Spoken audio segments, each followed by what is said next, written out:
Welcome to the Aaron Barker Show, everybody. Thanks for joining us. Thanks for your patience as well while we get all this settled out on this beautiful Saturday. I'm excited to be here. Looking forward to today's show. Got a lot of stuff I want to cover with you all, a lot of stuff we want to talk about. So don't forget to share the show. Everybody over there on Rumble and everybody on Vocal and Facebook. Hey, look at that. Got some old followers over there on Rumble land. Very excited to see you all. Audrey and Deb. Looking forward to hanging out with you fantastic folks on this beautiful Saturday, October 18th, the day of the No Kings rallies. If you're out at the No Kings rallies, be careful, of course. You want to make sure that you're protected out there. We know from the January 6th issues that were had that people will absolutely embed FBI agents and bad actors and Antifa in these protests, which are mostly peaceful, and then they will incite violence and they will incite rhetoric and they will cause harm and damage. So be careful if you decide to go out to those today, exercising your First Amendment rights for the freedom of protesting, the freedom of speech, the freedom of assembly, the freedom of association. When you do that, just be careful. Make sure that whatever you do in this situation, it's peaceful and you don't hurt anybody. Anyway, thank you so much. We're going to talk about that a little bit later if we have time to get to. A lot of big things to get to this week. The Nancy Pelosi meltdown on Capitol Hill, which honestly was fantastic. I really love to see those tremendously awesome shock, the shock factor on Nancy Pelosi's face. If you haven't seen this footage, I will pull it up, and I got a little bit of a comparison there as well. But if you're watching the show, don't forget to hit that like and share button. Would greatly appreciate that. Make sure you tell everybody about it.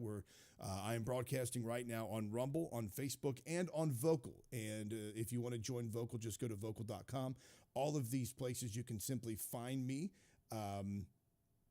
All these places you can simply find me by clicking on, by looking for @Real Aaron Barker.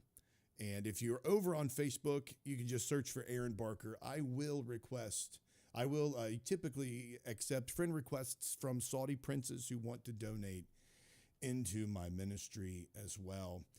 That way we can all get along and be happily awesome and excited and work together, which is what I want to do. I want to work together. Okay, so let me see here.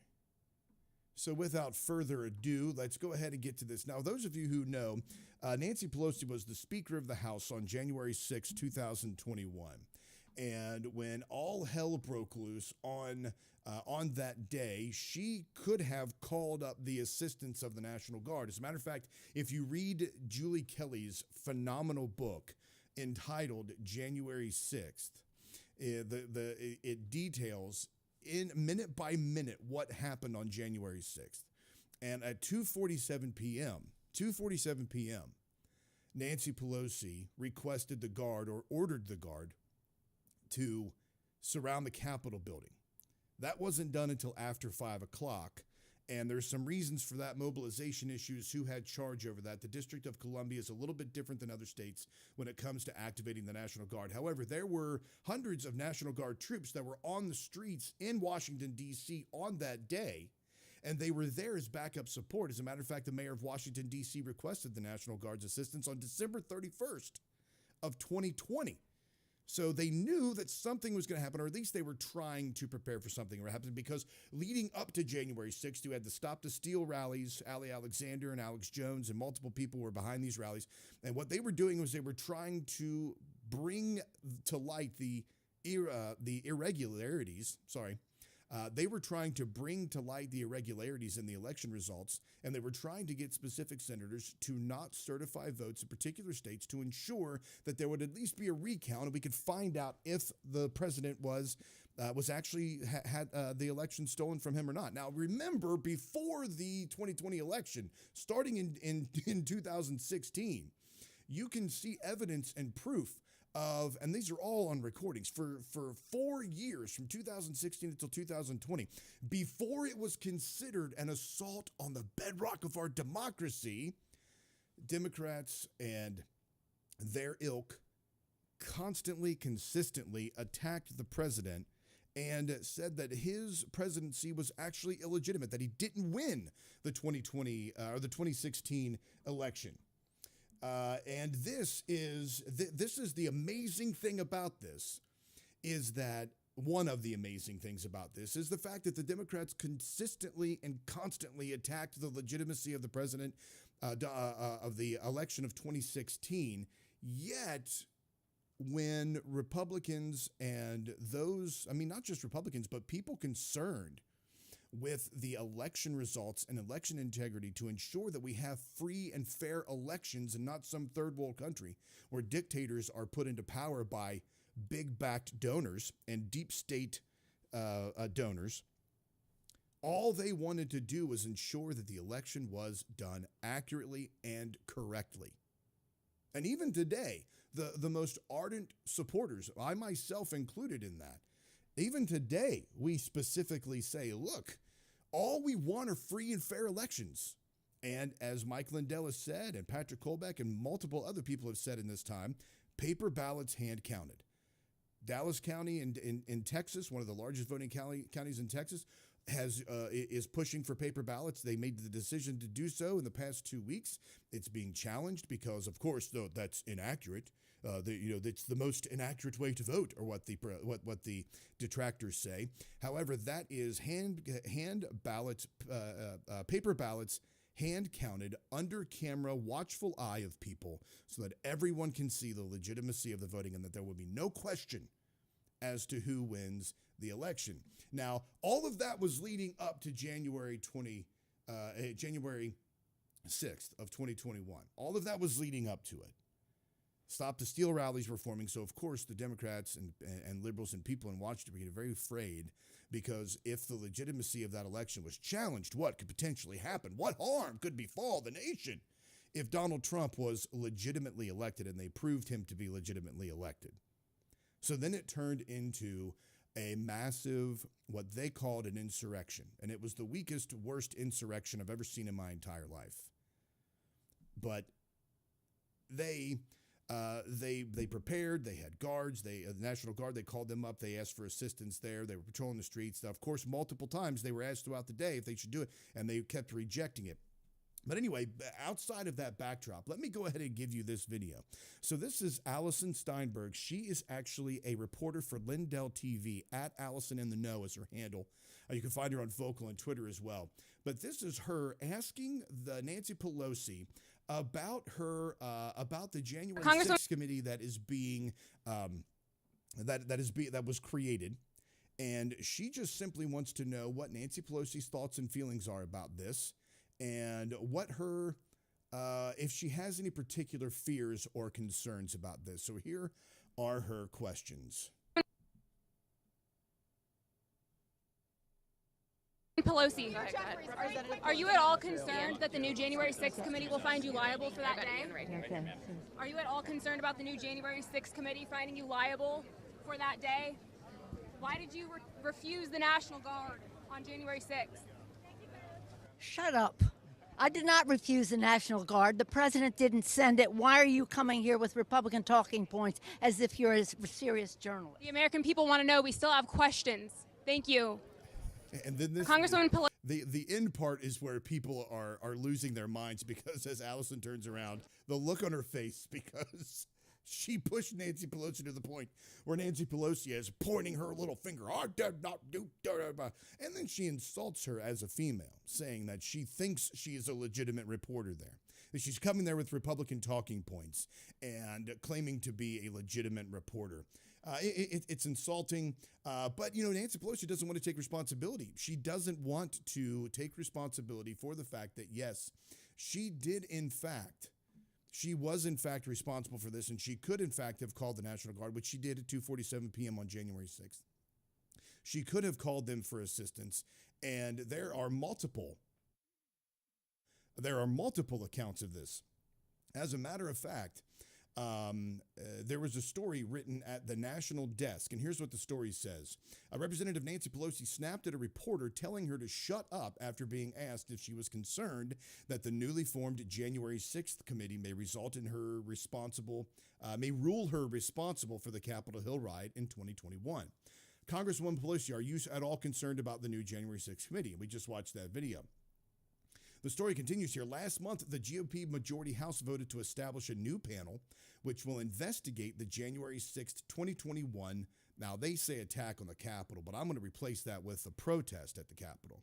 The panel will be chaired by Representative Barry Loudermilk, who plans to reignite a review of security failures which ultimately led to the riots. Republicans and Democrats have played the blame game over who is responsible for the security breach, with Republicans saying it is then Speaker Pelosi's fault for not calling the National Guard. Meanwhile, Pelosi and other Democrats said Trump is responsible for the events that unfolded on January 6th and that it took his administration more than 3 hours to deploy the National Guard once riots ensued. Donald Trump delayed deploying the National Guard on January 6th when our Capitol was under violent attack and lives were at stake, Pelosi posted on X in August, responding to Trump's federalization of Washington, D.C. However, former Capitol Police Chief Stephen Sund pushed back on Pelosi's characterization of that day, reminding her that she ignored his requests to deploy the National Guard days ahead of Trump's Stop the Steal rally. He says, ma'am, he says this on X, ma'am, it is long past time to be honest with the American people. On January 3rd, I requested National Guard assistance, but your Sergeant at Arms denied it. Under Federal Law 2 U.S. Code 1970, I was prohibited from calling them in without specific approval. That same day, Carol Corbin at the Pentagon offered National Guard support, but I was forced to decline because I lacked the legal authority. He said that on the day of the riots, but, of course, again, it's a protest. He said on the day of the protests that Pelosi continued to delay his request to deploy the National Guard. He continues, on January 6th, while the Capitol was under attack, this is his words, not mine, on January 6th, while the Capitol was under attack, and despite my repeated calls, your Sergeant at Arms again denied my urgent request for over 70 agonizing minutes, running it up the chain for your approval. When I needed assistance, it was denied. Yet when it suited you, you ordered fencing topped with concertina wire and surrounded. Last year, the revelation of Pelosi admitting her fault on January 6th came to light amid footage released by HBO as taken as Pelosi was exiting the Capitol. And I actually have that footage here as well that I would like to play for you of her, Nancy Pelosi, taking responsibility of this in newly released footage through HBO. Now, this is also being used by Loudermilk on the panel to determine the security failures and find out who was at fault. Now remember, the narrative of January 6th is that Trump was inciting an insurrection, that he was trying to disrupt the proceedings of certifying the vote and steal the election from Joe Biden and Kamala Harris. That is what the narrative is. However, when you dig deeper and find out the facts and information behind it, it was nothing of the sort. And here is Nancy Pelosi on January 6, 2021, talking about this. We did not have any accountability for what was going on there, and we should have. Why weren't the National Guard there to begin with? They clearly didn't know, and I take responsibility for not having them just prepare for more. We did not have any accountability for what was going on there. Now, she takes responsibility for what went on there. She says, I take responsibility for what went on there. And we now, should have. However, now, when challenged, she refuses to take responsibility and shifts that responsibility to other people, because this is not about the truth. This is, and I feel silly having to point that out. I feel silly having to bring that up, but this is not about the truth for them. This is about power. This is about control, and this is about crushing Trump. Now, it's no secret I have my disagreements with President Trump. There are things that I don't like that he's doing. There are policies that he's implementing that I don't agree with. We've talked last week about him taking away free speech when it comes to flag burning, and then the soft martial law being imposed on the United States through places like Portland, etc. But overall, this is about a legitimately elected president. If Joe Biden was legitimately elected, he's our president. And that is the situation. If Barack Obama was legitimately elected. But we know that there are situations, and we have seen situations, where these election results have given us candidates that the deep state has chosen. And that's really what we're up against. When we fight for election integrity and we're looking for those folks to have paper ballots hand counted, when we're trying to get a reasonable common sense election where we can actually get the votes and count those and appropriately have a winner, the deep state doesn't want that.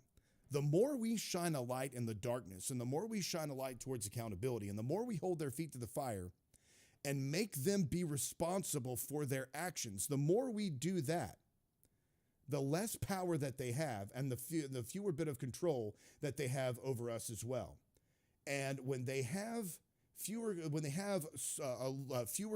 when they have a little bit less control, when they lose the ability to control the elections, they lose the ability to control the narrative and to control the power. And that's what we're fighting to stop. We want legitimate elections. And every American out there should want that as well. If questioning the results of an election are questioning the foundation of our democracy, which we're not a democracy, we're a republic, a representative republic. If questioning an election assaults the bedrock of the foundation of our republic, just the question, shouldn't that mean that this is something we take even more seriously, that we press even more legitimately to do? Isn't this something that we should shine the light on even brighter to ensure that, yes, we are in fact having solid, honest elections with integrity? Otherwise, folks, what are we doing this for anyway? If we're not fighting for fairness, if we're not fighting for voices to be heard, all the free protests we have, all the banners that we wave, all of the speech that we exercise, all of the things we say really mean nothing. We have to take back control of our country, and we have to do that through our local elections. We have to do that through our local involvement, of course, starting with your family. And that's what the elite doesn't want. There is, again, the National Guard. Thousands of National Guardsmen patrolled the Capitol. By Inauguration Day, roughly 25,000 Guardsmen were on duty to ostensibly protect Washington from more would-be insurrectionists. That's, again, this is just an accounting from Julie Kelly's book, January 6th. The Capitol, the world's most revered democracy, looked like a militarized zone. The entire Capitol complex was closed to the public. But anyway, there were guardsmen there. Nancy Pelosi was derelict in her responsibility and derelict in her duty, and she did not properly uphold her responsibility to protect the Capitol and keep those that were there safe from attack and safe from harm. Now, this reminds me of something. When I saw Nancy Pelosi's reaction on that video, it reminded me of, let me see if I can pull it up here real quick. It reminded me of, do you remember Kenneth Copeland? Although those who have listened to the show for a while know who it is that I'm talking about. Kenneth Copeland is the false gospel preacher out of, I believe he's in Colorado or somewhere. I can't remember the exact location of where his church is, but it's in one of these kind of southwestern areas or out in the western United States somewhere. But he was confronted by a reporter years ago from Inside Edition. And what they did, the Inside Edition was questioning him on the fact that he lives so lavishly while people live in squalor. The reporter was pressing him on why he owns jets and why he feels that it's necessary or okay for him to fly around in these jets, and while other people, again, are living in complete destitution. Now, one of the big reasons that she pressed on this particular issue was that he made the comment that people are demons, and he couldn't ride with demons in the airplane. So she confronted him on that. And here is that, and you'll see the similarities between the two.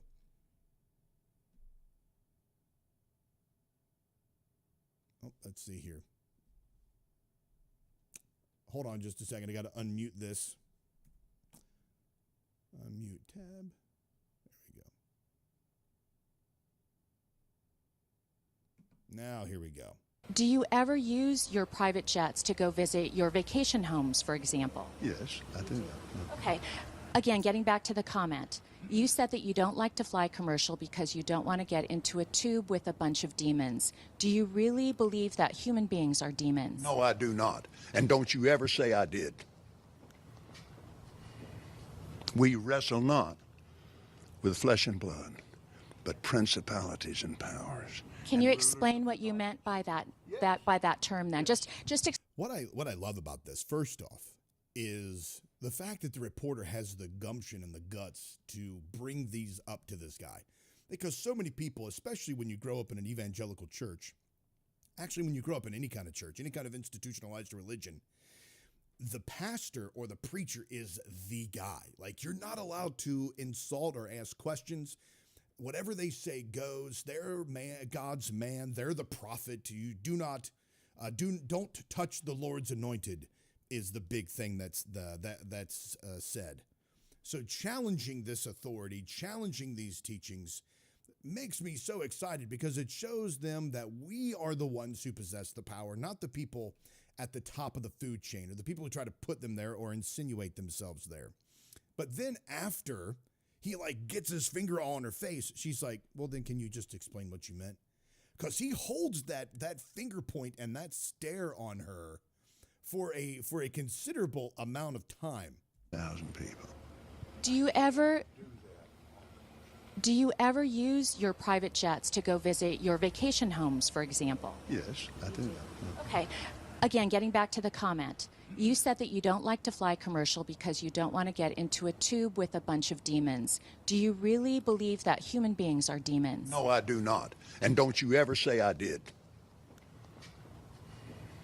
We wrestle not with flesh and blood, but principalities and powers. Now that makes no sense. The way he's saying that comes out of Ephesians, but it makes no sense in the context here. What is he talking about? Why does it matter? We wrestle not against flesh and blood. You called them demons. So if they're physical demons or if you think they're spiritual demons, whatever it is, you did call them demons. So just explain that. He goes on to explain, and you can watch the entire interview. He goes on to explain essentially that videos of people being drug off airplanes because of problems that they're causing. He when he's about to preach the gospel, he can't be distracted by that stuff. The actual pain and the discomfort of living a human life. Just problems and other inconsistencies, the other issues that we face in the world. So therein lies his selfish ambition to just be about himself. But anyway, I thought it was kind of funny because Pelosi turned around with that finger and told Allison Steinberg to shut up. And then, Kenneth Copeland was all in her face as well. All right, you're listening to the Aaron Barker Show. Thank you so much for joining me and staying with me. We are on Vocal, so if you have not joined on Vocal yet, just simply head on over to vocal.com, search for @Real Aaron Barker. You can also find us on Facebook, and you can find the show on Rumble as well. We've got the old contingent. It looks like the old guard is hanging out with us over on Rumble today, and I'm super excited about that. Curtis, Deb, Audrey is over there. Brian, hey man, the bearded pastor is hanging out with us too. Brian, what's up, brother? I'm very grateful that everybody is joining over there. Let's read a couple of comments here. Curtis said earlier that remember, who has the gold makes the rules, which, by the way, if you're looking at gold prices now, gold prices are going up rapidly. Not just going up, they're going up rapidly. And with the increase in gold prices, that is foreshadowing of an economic crisis that's about to happen, some kind of massive inflation or bottoming out of the market. Obviously, the dollar's devaluation. So if you see this, the last time this happened was in the housing crisis back in the mid-2000s, so 2008, 2009, when the housing crisis finally came to a bubble. And we've been seeing the housing prices as well, ridiculous housing prices, houses that, when we bought our first house back in 2006, it was 2006. When we bought our house in 2006, it was a 3-bedroom, 1-bath ranch on a slab. It was a starter home. It was a smaller home. I often wondered whether or not it was actually stick built. but we paid about $118,000 for that home. Last year and in the past several years, when the housing, ever since COVID, when the housing market skyrocketed and the prices skyrocketed, places like that, small 3-bedroom homes, you're looking at 12, 13, 1,400 square feet, they were selling for $250,000, $260,000, $280,000. Homes that were around 120, 130 were selling for 250. And places around this area, especially in around where we live, there are some areas, you all have these areas in your place. You look at an area that is typically a lower middle class area that does not have a high cost of living, but the housing prices are ridiculously inflated. Now housing prices are starting to kind of even out, and the inventory is growing. So as the prices of housing evens out, the inventory grows and the rates are reduced. The Fed dropped the rates 0.25% back in September. They're also planning on 2 more rate drops coming in November and December. So they're looking at somewhere around, I think, 3.5 or 3.75 is where the prime will settle out at the end of the year. And if that's the case, then, obviously we're looking at a buyer's market. But the problem with gold prices, when they massively increase like this, that means that there's fear and insecurity in the market and in the dollar. So people are pulling their money out of the stock. They're pulling their money out of liquid funds and they're putting it into gold. Gold is not necessarily an investment like you would invest in stocks and growth and mutual funds, etc. Gold is a currency protector. It is essentially a fear indicator, a fear barometer. If gold inflates like this, people are losing trust in the dollar. They're losing trust in the market, and they're fleeing to something that is solid, literally solid, that will not change in value like the fiat currency does. So when we see gold prices like this, that we start to see other fluctuations in the market. It might be exciting. You might want to, go, interest rates are dropping, so you're going to go buy yourself a new car. You're going to go get more credit. You're going to get more debt. Don't do that. Just be very careful and very cautious. And I'm not a financial advisor. You want to consult your financial advisors on this. This is just me trying to warn you about what could potentially be coming. For years, many people have been warning about the dollar's collapse because when they took us off the gold standard, everybody started putting their money or pinning their money, or pegging is what they called it. They pegged their currency on the American dollar. And we've seen the fluctuation and the loss of buying power, especially since the Federal Reserve essentially controls the strength and the power of your dollar. So even though you're looking to maybe do some big purchases, maybe you're looking to do some loans, maybe you're looking to do some credit, whatever it is, just be very careful. Always, and I would definitely recommend this. If you are in a position, now it's towards the end of the season, at least in this area, if you're in a position, start getting storable foods. If you go to the link in this, and this is not why I started talking about this, but there is a link in the show notes if you go to it right now. If you prepare with My Patriot Supply, there's a winter prep special, which you get a 3-month emergency food kit, plus $400 in free gifts. So if you go down into the link in the show notes and click on that, you can get survival preparedness food that lasts up to 25 years. But that's beside the point. You do that, you help yourself, you help the program. It's what they call a 360-degree win. It's a 360 win. You win, I win, everybody wins. We all grow up. So, but if you're in a position, start buying storable foods. If you can do it, there's Harvest Right. I don't get any commission on this at all, but Harvest Right, if you go to their website, I think it's just harvestright.com. Harvestright.com sells freeze dryers. Freeze dryers you can put in your home, and it's all based on capacity, how many pounds of food you can freeze dry in a year. But if you've got the money for it, and you can spend anywhere between, I think it's like $1,600 to like $4,000 for a at-home freeze dryer. And again, it depends on the amount of food that you're wanting to freeze dry. If you get the smallest one, I think you can do about 1,800 pounds of food a year to freeze dry. And that for a typical family of 4, or if you want to just do this for the future, if you're saying, hey, looking towards retirement and want to be a little bit more frugal when we retire, then you can actually go get yourself a freeze dryer and start canning foods, freeze drying foods, preparing yourself. Because even though Even though gas prices are dropping, which we are seeing that, we'll talk about that in just a moment. Even though gas prices are dropping, some grocery prices are dropping as well. You still want to take the time not to splurge, but to still be frugal, so that you can be resilient in the times of want and in the times of woe. I was trying to find out. I'm over here trying to find out the amount of food you can and the weight and the pounds that you can do on a freeze dryer each year. But there's all kinds. Let's see here. All right, yeah. So the small Pro freeze dryer is about 434 square inches on the trays that you slide inside. You can do up to 1,800 pounds of food per year. And then it goes up to 3,000 pounds of food per year. And then it goes up to 5,000 pounds of food per year. And the price, of course, increases because the space inside the freeze dryer increases. But now is a great time to start getting into canning and getting into survival preparation, not only for food, but buying, first aid kits, alcohol, tobacco, get yourself cordage, make sure that you have your bug out bags ready and prepared. All of that is just in case something were to happen where you need to hunker down.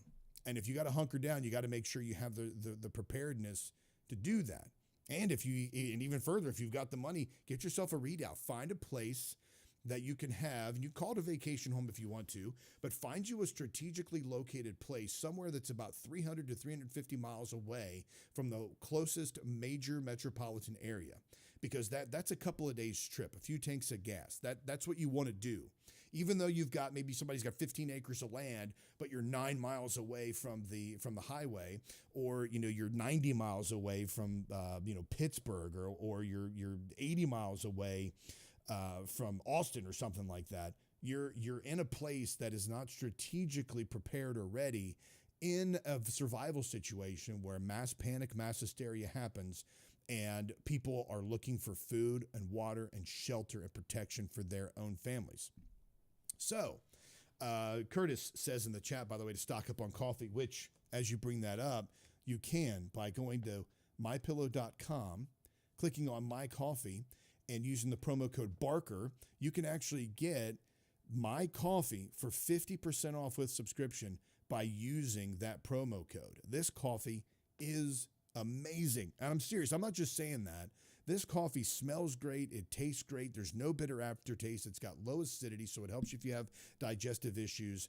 Fantastic coffee, gives you a great boost, comes in an awesome bag, and you support Mike Lindell and My Pillow because they're under assault right now. They're doing the same thing to Mike Lindell that they did to Alex Jones. So when you go to mypillow.com and you purchase the towels or the bed sheets back here, or you purchase the coffee or any of their other products, what you're doing is you're helping Mike Lindell save on the you're helping Mike Lindell save elections. And we'll talk about that in just a minute, actually. Go into the chat. Let's see. Deb says, are you talking about me, Aaron? I am in a suburb of Austin. Oh, you know what? I forgot that, Deb. No.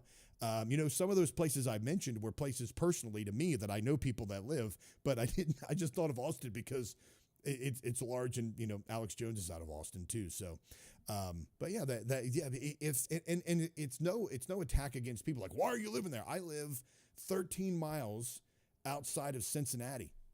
I mean, it is a large market. I mean, it's not Los Angeles or Houston or Philadelphia, but it is huge. It is large. If you remember, back in what was it? It was several years ago in Georgia. We all saw the roads when it snowed really bad and the people down there were not prepared, and all the cars were just stopped on the highway, and then everybody got out of their cars and started just walking. Now think about this. If you've ever watched The Walking Dead, when you watch The Walking Dead, the highway scene, as it kind of develops, you see the highway scene where all the cars are just stranded. They're dead bodies or walkers, etc. But there were cars that were stranded. They couldn't go anywhere because the traffic was ridiculous. You're trying to have a mass exodus from a place like Atlanta, and that's what's going to happen. People are going to run out of gas. They're going to run out of food. They're going to run out of water because the majority of people that are out there do not have enough food or water or survival preparedness to last beyond 2 or 3 days. And when you get to 2 or 3 days in a mass hysteria situation, mass chaos, societal breakdown happens. You have fathers that are worried about their children and their wives and their families, and they start losing their ever-loving minds. So they go looking, and they will go scavenging, and they will attack, they will pillage, they will plunder, they will break into houses, they will steal, they will kill, they will destroy, they will do all of those things because they're trying to protect themselves. But if you're prepared and you're hunkered down and you've got ammo and you've got pew-pews and you've got food and you've got water, you've got protection and you've got security, that is going to have a very low impact on you. Now, there are a couple different theories, by the way, that we could talk about just for fun, whether or not you're going to help other people. The Mormon Church is huge on preparing not only for themselves, but having food and resources prepared for other people to help them out as well. That is something you can consider doing, but you got to keep yourself safe and your family safe. But you just think about that scene in The Walking Dead and also there in Georgia. When people start to freak out, they'll get out of their cars and like ants just start marching and going and spreading out. If you are close to one of those areas where that can happen, you're in danger. If you're 350 miles away in all directions from a major metropolitan area, it's going to be, by the time they get to you, if they get to you, by the time they get to you, they're going to be emaciated and it's going to be an easy fight.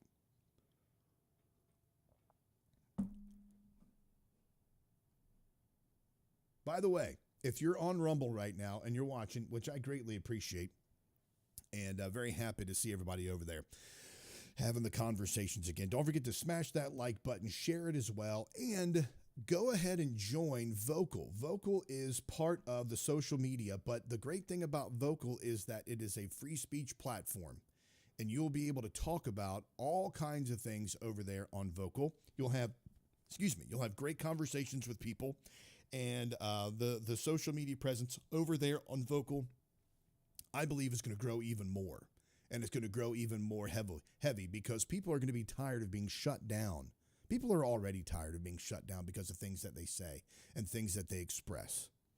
And if you want to make sure your voice isn't suppressed, to get to a free speech area. Now, there's several over there. I'm kind of partial to Vocal right now because first, it's more of it's kind of I don't want to say startup necessarily, but it is recently started up and it's growing over there. There are quite a few. I mean, there are some followers over there, some accounts over there that have over 1 million followers. So there are a lot of people over there.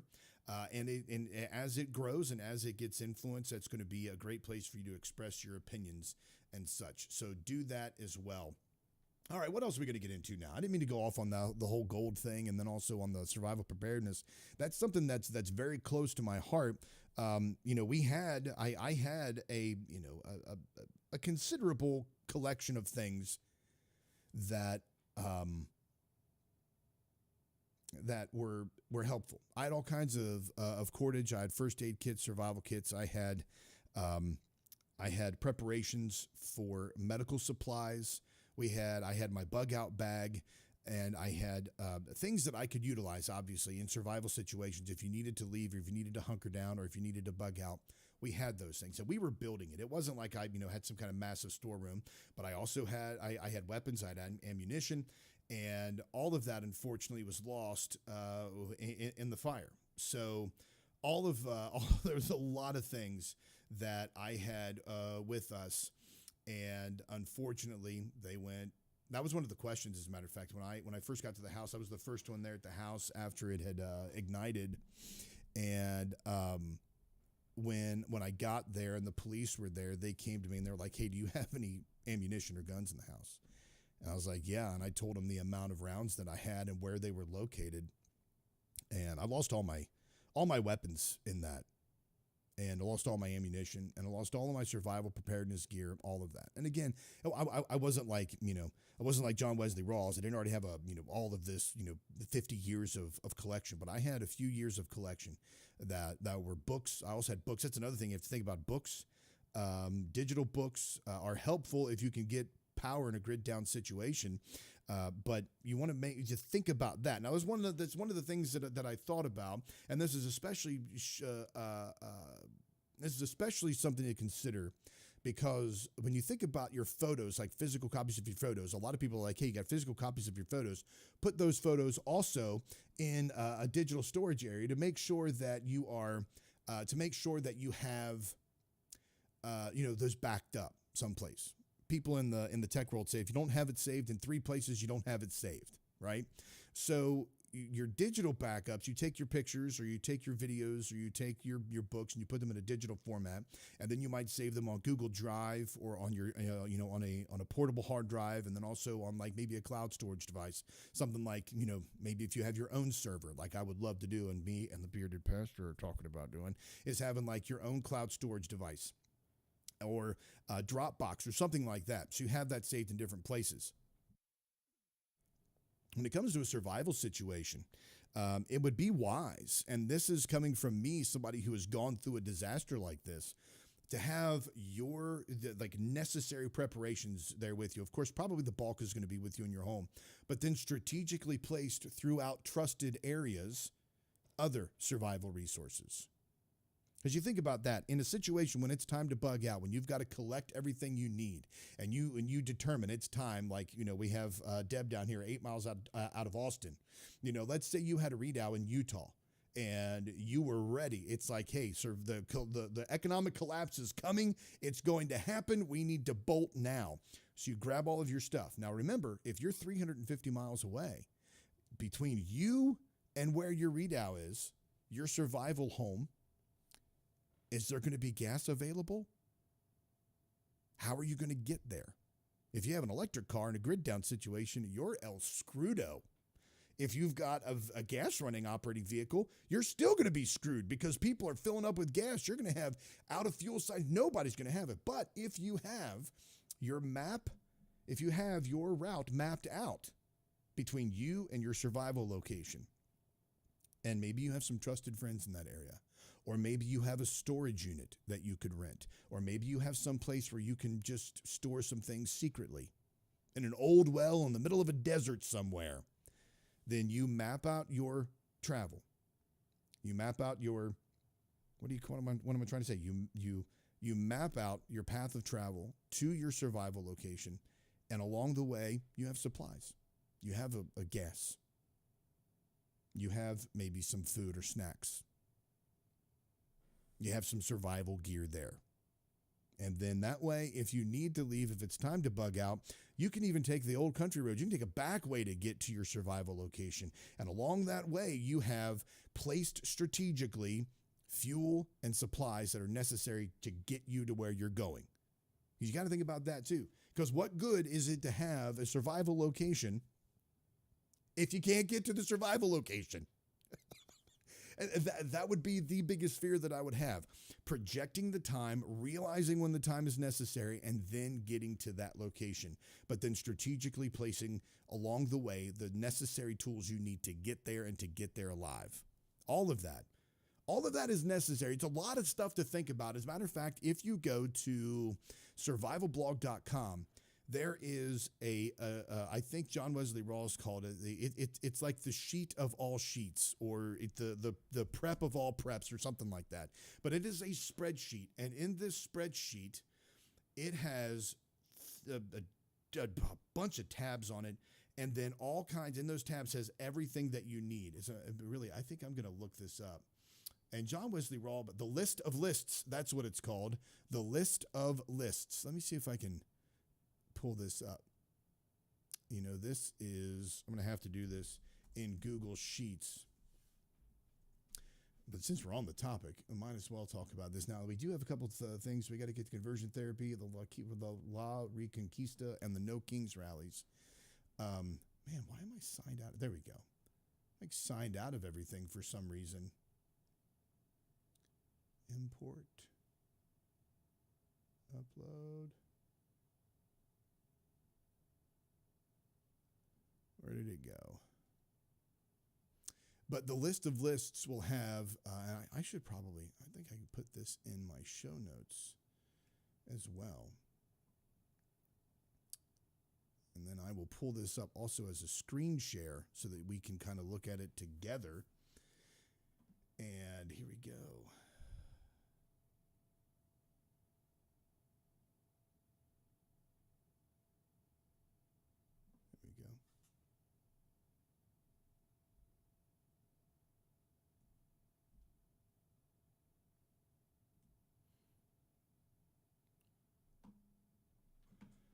if you can see that here. So on the first tab, list of lists, you've got barter and charity list. It's always wise to have that. Now, earlier when I said getting alcohol and tobacco, the reason I said alcohol and tobacco is because in those survival situations, grid down situations, societal collapse, the end of the world as we know it, you're going to need something to barter and trade. Of course, you're also going to need a really good, strong drink to get you through some of that too.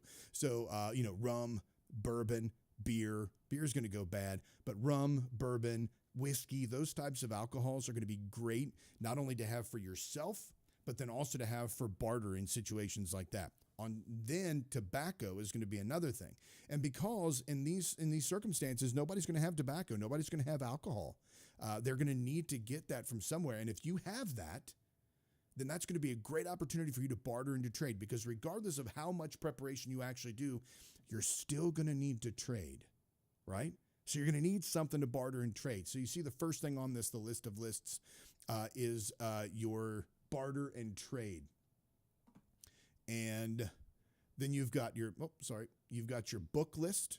The book list is kind of like your survival world things, like where there is no doctor, where there is no dentist. Those books will help you in situations that was made for missionaries in third world countries to be able to have in a situation where they were not going to be able to have a doctor, where they were literally thousands of miles away from a legitimate doctor and a legitimate help, right? So in that situation, this is what you do. Now, I would not recommend just hacking away at people and ripping out their appendix. You want to make sure that you have somebody there. You also want to make friends with these people. There's a whole gambit of these things to do. But books like, books on what to eat, what to drink, types of herbs, things like that. So you have your book list, farm animals list, and then the care that comes with your farm animals list. And if you go to each of these tabs, it has, as you can see there, because it is the list of lists, all of the suggestions to have in here. Look at that.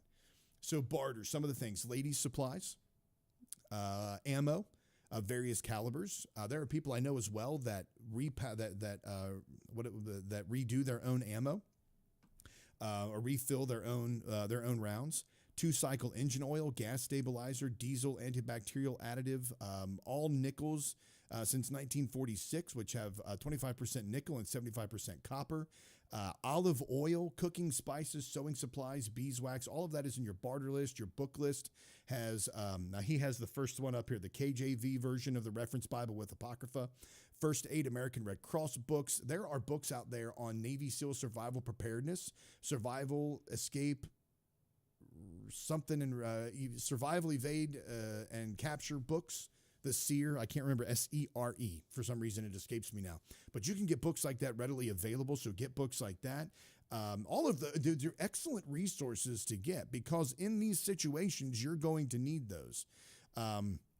It also has communications list, a farm animals list, what you need in order to survive, your financial prep lists, firefighting lists, firearm lists, all of these. Just simply go to survivalblog.com, and at the top where it says resources, right there it is. Go to the top where it says resources, a list of lists, and you can get that there. And I'll try to remember to put that in the show notes if somebody can send me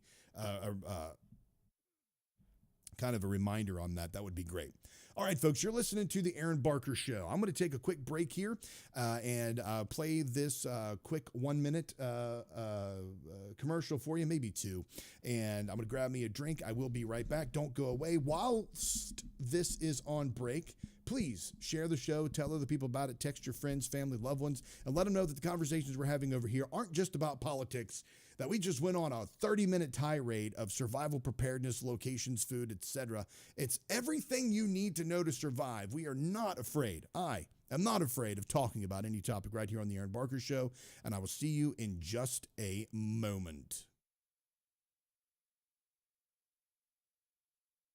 Welcome to Vocal, the free speech social app that gives you a platform to amplify your voice. Speak freely, connect boldly, and be part of a growing movement for truth, faith, and freedom. Want to know what's happening right now? The Now Playing feature shows you exactly who's live and what's streaming in real time. Check out the show's feed, a non-stop lineup including Lindell TV News 24/7, shows and on-demand programming all in one place. Connect with your favorite host and never miss a show. Explore the featured page for quick access to Lindell TV's top shows. Follow your favorites and watch their newest content flow right into your feed. And when they go live on Vocal, you can join the live chat and be part of the action. Ask questions, share your thoughts, even help shape future shows. Stay informed on issues around securing our elections by following your state's Cause of America account. Join a group and connect on a deeper level, from faith and freedom to the future of our nation. Go to vocal.com or download the app today and be a part of the mission to save our country.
All right, folks, welcome back to the Aaron Barker Show. Thanks for staying with me. Got a lot of folks hanging out with me over on Rumble. And to be honest with you, I'm going to do the Charlie Brown walk from Arrested Development.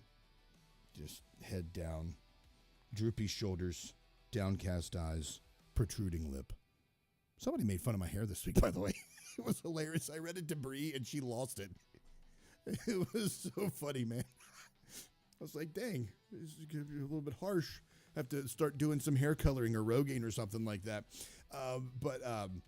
Yeah, last week I was kind of bummed. I was like, everybody did forgot about me. Nobody wants to listen to me anymore on Rumble. I was having a little bit of a pity party over there, and I was sad for myself. But anyway, the Rumble chat is still going strong over there. Got a lot of folks hanging out with us, and very excited to have them back and to have my friends with me on a Saturday. It makes me feel happy. Curtis, you asked a question earlier about this coffee, the My Coffee here, and whether or not it was better than APR. Now, that APR is American Pride Roasters. Never had American Pride Roasters. I don't. I remember when I first got on Mojo. That was back in like 2020, 19, 20, something like that. I can't remember. I got on Mojo, and that's back when it was a live radio station. And I knew American Pride Roasters was on there, but I wasn't going to, I didn't know much about them, and I didn't want it to be like I was simping or anything like that. But I never had it, to be honest with you. And since Mojo went to a podcast-only setup, the live commercials, live shows, et cetera, didn't really hear much about that anymore. So it's my fault that I don't. But no, I have not known about that. Oh. Well, Gifted, I didn't know that you had those issues. That's definitely going to be something we need to pray about. We'll put that on a prayer list. If somebody could compile that. We have over in the chat, Gifted Guru, who's been a longtime listener of the show, said that he would die due to lack of meds because he has stage 4 COPD and cancer, and no electricity means no O2. Now that's crazy, man. I'm sorry to hear that. He said, I've maybe 20 years max. Just want to watch my granddaughter graduate. Oh, brother, I had no idea about that. Maybe you shouldn't watch this. Maybe you should only listen to the stream, because when you watch it, all of this may take your breath away. Oh, gosh. Let's do this. Let's hop into some of the stories that we wanted to get to this week. I know we wanted to talk about this. It's kind of along the lines of what we were discussing with with prices as well. Gas prices. This is on Lindell TV. The Lindell Report is where this story is posted at. Other sources, of course, but the Lindell Report says here, under President Trump's energy forward policies, gas prices nationwide are poised to get cheaper than they've been in years. Under President Donald Trump's leadership, gas prices in America are poised to fall to a 4-year low following his administration's work to prioritize domestic energy production and implement energy forward policies. Maybe. A little bit of a question about that. But for the news stories here, it says this comes amid AAA's projection that gas could fall as low as $3 per gallon, the first time it may reach such a price in 4 years. According to AAA's most recent data, the national average is $3.05 per gallon, and last week it was $3.11 per gallon. It has steadily declined since President Trump took office. Last year, at the same time, the average price nationwide was $3.20. Just over the past week, nationwide gas prices per gallon have fallen 6.4 cents per gas buddy. With well over 40 states seeing gas prices decline and oil plunging below $60 per barrel to end the week, the good news is that it may not end if and when the national average hits that magical $2.99 mark, said Patrick DeHaan, head of petroleum analysis at Gas Buddy, in an official statement. He also added that we could see a handful of stations in places like Oklahoma, Texas, or even Wisconsin drop below $2 per gallon in the weeks ahead, something not seen since the pandemic. In addition, with wages up and gas prices down, Americans are spending the smallest share of their paycheck on gasoline in many years. And again, this is one of those things we talked about earlier, is that when these other prices start to drop, gas prices maybe drop, grocery prices, egg prices drop, those start to go down, and people start seeing a little bit more money at the end of the month. They'll start seeing, when people start seeing more month at the end of their paycheck, right, and more money at the end of their paycheck, they're going to start spending that money. My advice to you is to not, if wages are up, across the board, if wages are up and prices on groceries and gas start to drop, I would strongly encourage you to take the money you were spending and siphon that off your checking account and put it into a savings account that's untouched by overdraft protection. You can do, I think most banks offer now something where there is an algorithm set up to where it will scrape your account and find places where you have additional money where you normally spend. Like, let's say you spent $350 on average per week on groceries. So at the end of the month, you spent $1,400. Is that right? 12. Yeah, something like that. Let's say you spend $1,400 a month on groceries. But then for 2 more months, you spend $1,100 on groceries. It's going to start pulling, it might not pull hundreds, but it's going to start pulling amounts off of your checking account and slowly putting that into savings so that you don't realize that you're actually saving money.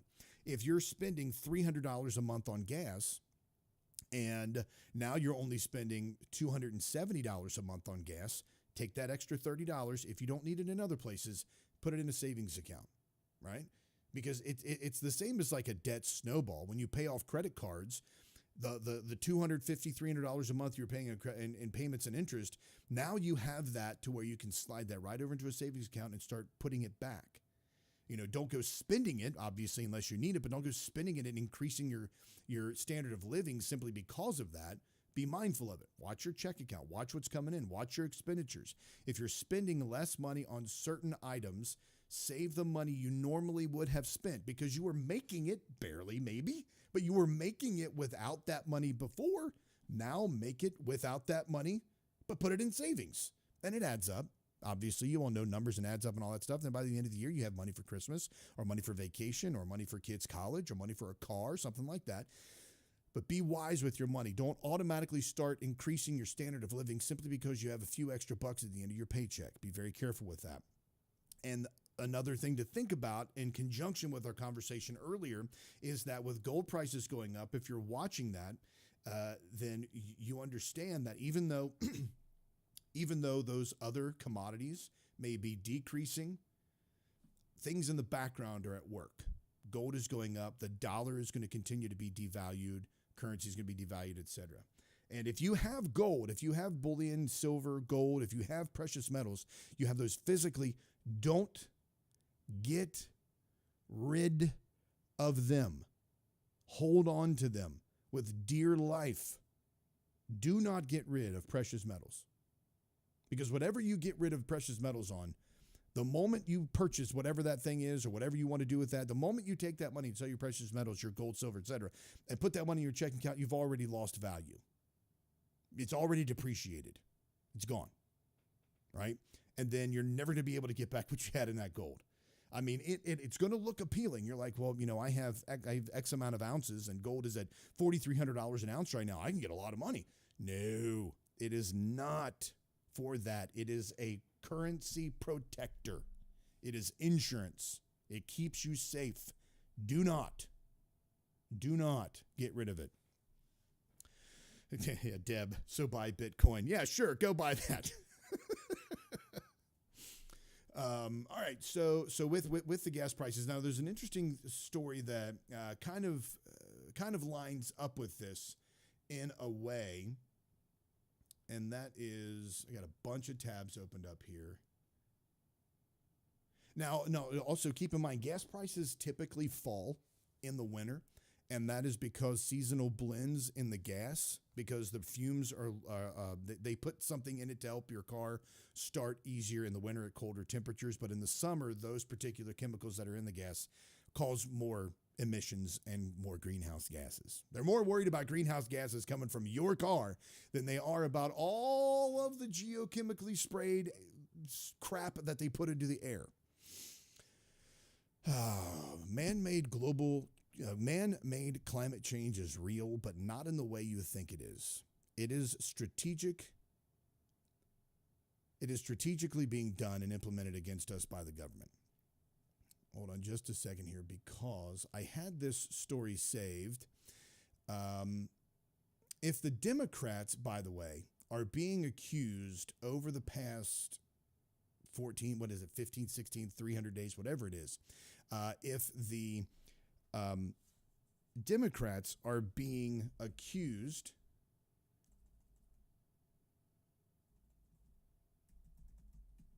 let me get this story here. There we go.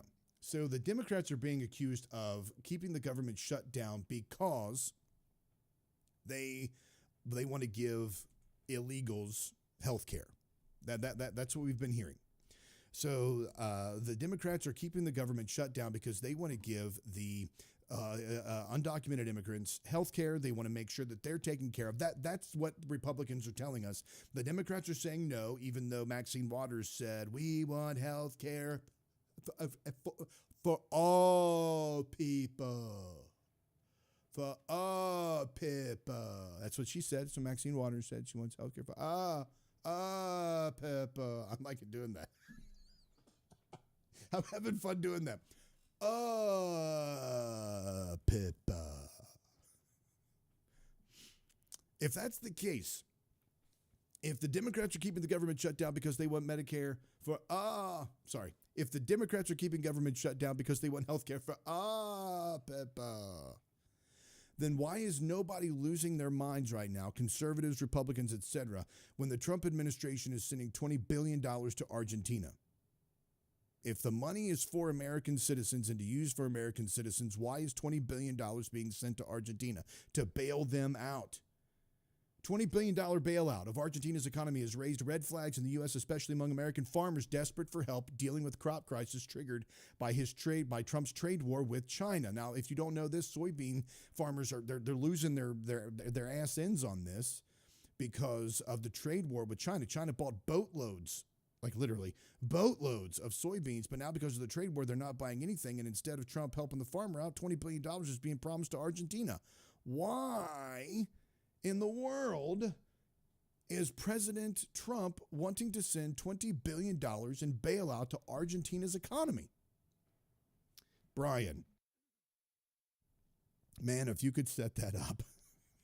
The Barker Buck crypto, you know that people make their living doing that. They'll set up like day trading on these cryptos, and they'll have like whatever they make in a day, and they make ridiculous amounts of money. I wonder how much I can make with the 4 viewers I have right now. How many people would buy a Barker Buck digital currency? Like, what's the value of it? Well, the Barker Buck digital currency is for Pippa. Argentina, set it up, Brian. If you can get it set up, I'll do it. I shall do it. All right. Argentina's President Javier Milei met with Trump and top U.S. officials, including Treasury Secretary Scott Bessent, Tuesday at the White House. The meeting came nearly a week after Bessent announced a $20 billion financial lifeline that included a currency swap for framework with Argentina's central bank aimed at propping up the Argentine peso. Just so you know, the deal essentially is we're giving $20 billion to Argentina, and they are going to give us that back in pesos. Pesos.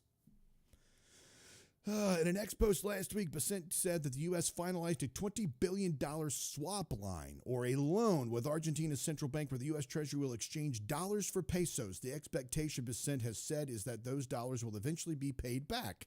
Bessent also said last week the U.S. directly purchased pesos without specifying how much.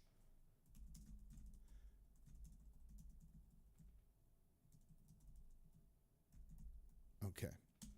I needed to get this other story as well. The Treasury Department had not published any details about the terms of the swap agreement as of Tuesday, and ultimately the dollars it's offering to Argentina's central bank are U.S. taxpayer dollars. So, may I have your attention with this, please? May I say to you that in this economy where soybean farmers are losing their ass ends, where we are still seeing issues economically, where gold prices are massively increasing, where the Democrats are being accused of keeping the government shut down so they can have health care for Pippa. Why is no one throwing a fit about $20 billion going to Argentina? Maybe because Argentina has the world's 33rd largest oil reserves in the world. They had 3 billion barrels in 23. A mix of conventional and unconventional reserves. The country has significantly untapped potential, particularly in the unconventional Vaca Muerta shale formation, which contains an estimated 27 billion barrels of shale oil. Despite this large reserve base, government policies such as price controls have previously hindered its full exploitation. So, it's all about the oil, people. It's all about the oil. How about instead of $20 billion as a loan in exchange for pesos, why don't we just buy oil, more oil from them? Why don't we just maybe use that money for the United States of America and the working farmers?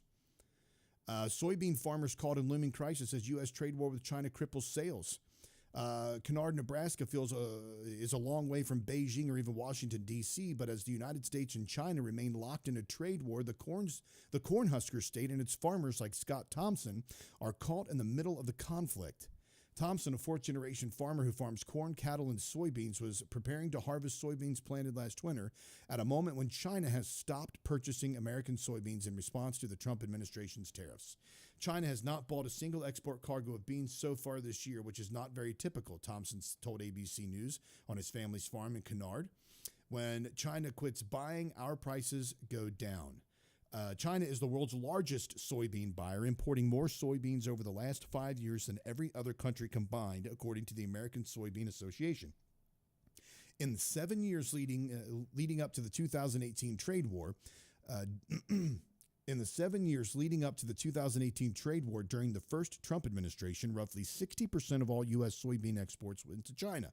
Today, Beijing is turning into South America and particularly to Brazil for soybeans amid trade negotiations with the United States. For American farmers who export their harvests directly to Asia, the evaporation of Chinese demand for soybeans at a time when fertilizer and other inputs have become more expensive could potentially be devastating and lead to bankruptcies and foreclosures. It's just a massive shock to our markets. Corey Walters, a professor in the Department of Agricultural Economics in the University of Nebraska, told ABC News. In conversations across eastern Nebraska and Washington, D.C., where some farmers lobbied lawmakers in the Trump administration for financial assistance ahead of the harvest, more than a dozen farmers told ABC News they felt like bargaining chips between the U.S. and China. So here we are, farmers, the heartland of America, the people that get us our food, the people that provide for us the necessary resources for us to, sustainably eat and survive, are being left in the background, being left in the dust by the Trump administration. And that's heartbreaking.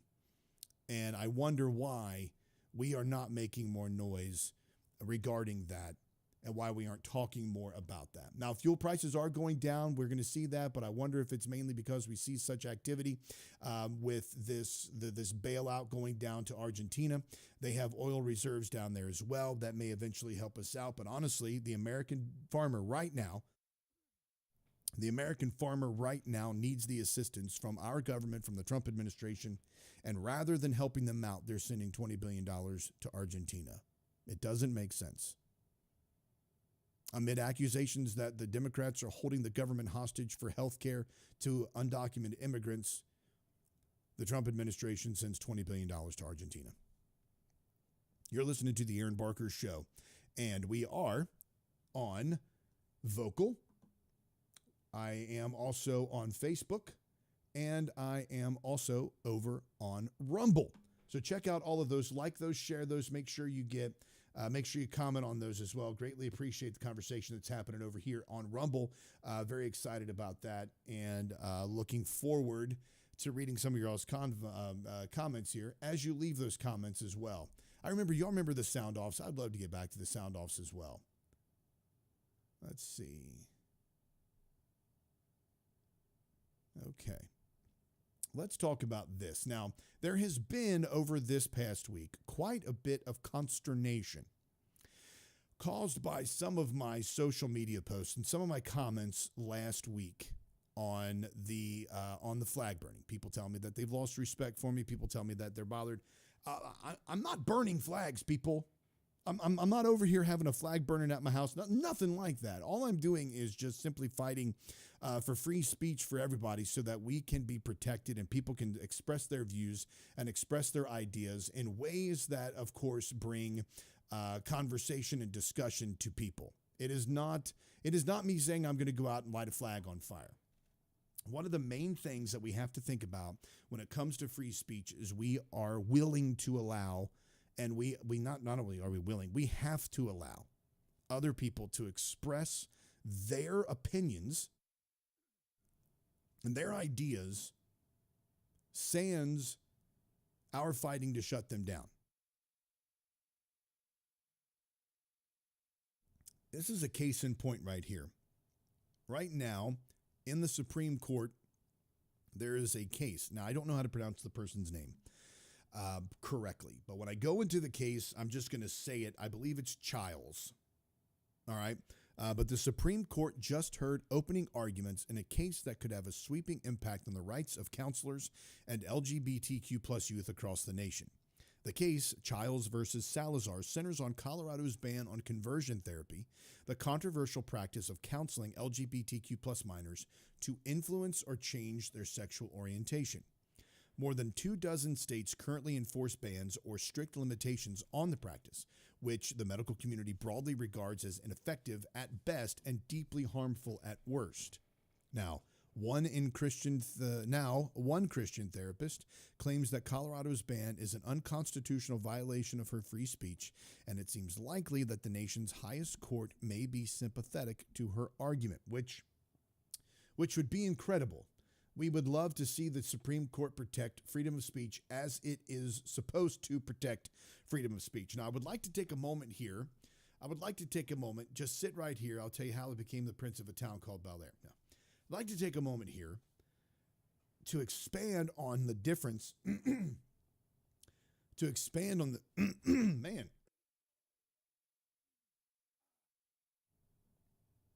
that's better. I'd like to take a minute to expand on the difference between conversion therapy and biblical counseling. And I would like to point out the difference between conversion therapy and biblical counseling, and then look at how it's being characterized now. So, conversion therapy refers really to a larger range of practices that claim to change a person's sexual orientation or gender identity. But the interesting aspect about this is that the term did not even start in churches. Conversion therapy started from psychiatrists, researchers, and not pastors. So back in the mid-20th century, homosexuality was actually considered a mental disorder by the DSM at that time. I don't know what it was, but what version it was.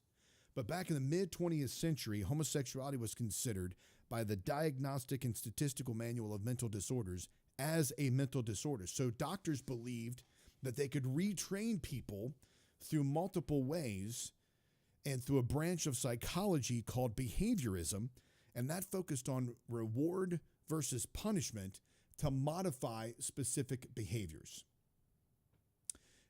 Now, this is where it gets really dark regarding behaviorism, and where it is a very fine, very defined line. So let me rephrase that. This is where it gets very dark. There is a defined line between biblical counseling and conversion therapy. There is a defined line between conversion therapy and anything else out there. So just listen to a couple of things that they used to do to people to deter them. Now, this was not just with homosexuality. This was with alcoholism or addiction. They would do electric shock therapy. We've heard of that before. But in relationship to homosexuality, patients were shown homoerotic images and given electric shocks to their hands, arms, and genitals. The idea was to try to make same-sex attraction painful. They gave them nausea-inducing drugs. People were injected with emetic drugs that caused vomiting or dizziness while being shown same-sex images. Later, they were shown heterosexual imagery without the drugs, in hopes that their brain would connect straight attraction with comfort and a homosexual attraction with pain. They had covert sensitization. That was where they didn't use machines or drugs. They just used the person's imagination. So the person was told to visualize something that is disgusting, that's repulsive. And they were told to imagine that in the context of having a same-sex thought, right? So it was kind of like trick your mind into putting something disgusting and something correct, right? So it was, let me restate that. They wanted to associate this disgusting thought and this shame-inducing action or thought or feeling with a same-sex attracted thought. And then they have behavioral reconditioning, where they would praise or reward heterosexual responses while punishing homosexual ones. And that was really through a lot of negative feedback and disapproval. So that was pretty much what they would consider tough parenting, where somebody was bullied or rejected or given negative feedback regarding their same-sex attraction and told that they weren't allowed to do that anymore, and they make it disgusting. Now, it wasn't fringe either. This wasn't considered something that happened on the far outskirts of some of these psychiatrists and the medical professionals. Now, think also about this. These same people also performed lobotomies on folks. It was all kind of in the same school. Brain pop, whatever, right at the nose with an ice pick. Basic instinct stuff. By the late 1970s, the damage as time went on became undeniable. People suffered trauma, shame, anxiety, depression, and it didn't change any of their attraction. So it didn't work. Nothing about the conversion therapy was working because it was focused on behavioral modification through aversion therapy through negative impacts on their body. By the late 1970s, the psychiatric community renounced aversion therapy and homosexuality was removed from the DSM, but the idea that someone could be changed lingered. All right. Now, here is the difference. Again, the solid difference between biblical counseling and conversion therapy. Exodus International, groups like that popped up, and they would, in the late 70s, and they would tell people that they would be able to, you can actually change your sexual orientation, your sexual attraction through prayer, discipleship, and faith in Jesus Christ. That was, again, through Exodus International. Now, while they weren't using electric shocks or drugs, they still carried weight of shame, is what people consider these biblical counselors to be doing. And that the idea that their identity, their sexual identity, and now their gender orientation was something that needs to be changed or something that they need to be ashamed of or something that they need to eschew. But biblical counseling, if somebody accepts that the Bible is the Word of God and they read the Bible and they believe that the Bible is telling them that same-sex attraction is sinful and that same-sex sex, homosexual intercourse, is sinful, and that person decides that they want to step away from that, they can go to a biblical counselor, and rather than getting a shock to their genitals or an ice pick to their brain, they can get help on discipleship. They can get help with repentance and transformation through the Word of God, something that they believe in, something that they hold true by their own traditions or by their own beliefs and their own convictions. Now, that is something that a person should be able to exercise, something that a person should absolutely be able to do. Because by going to conversion therapy, when they tried to use conversion therapy, that was seeking a behavioral change, whereas biblical counseling looks to make a heart transformation. Conversion therapy also uses psychological or physical methods, whereas biblical counseling uses scripture and discipleship. Conversion therapy focuses on external conformity. Biblical counseling focuses on spiritual renewal. Conversion therapy is rooted in behaviorism. Biblical counseling is rooted in theology. Conversion therapy is often coercive and manipulative, and biblical counseling is voluntary and pastoral. So when critics actually try to label biblical counseling as conversion therapy, they're blending two completely different worlds together. Conversion therapy is not biblical counseling, and biblical counseling is not conversion therapy. Secular psychology creates conversion therapy. Biblical theology creates biblical counseling. So without trying to force someone to change their identity, you can go to a biblical counselor, and you can, within your own faith tradition, find someone that's going to teach you theology and teach you what the Bible says about these things, something that you already adhere to, something that you already believe. And then they will help apply that to your life. And that's in any situation. That's depression. It is with obsessive compulsive disorder. It is with addiction, alcoholism. It is with any issue that you might be facing that's considered a mental disorder in the world, or neurodivergent in some cases, not all cases, but situations in the world now that are considered mental disorders. The Bible just simply lets you know that there is a normal standard of thinking, and that standard of thinking is, through their belief, Jesus Christ. So by putting Jesus Christ as the standard and trying to match his life and his teachings, that's what biblical counseling is. See, when somebody goes to a biblical counselor, there's heart issues that are there.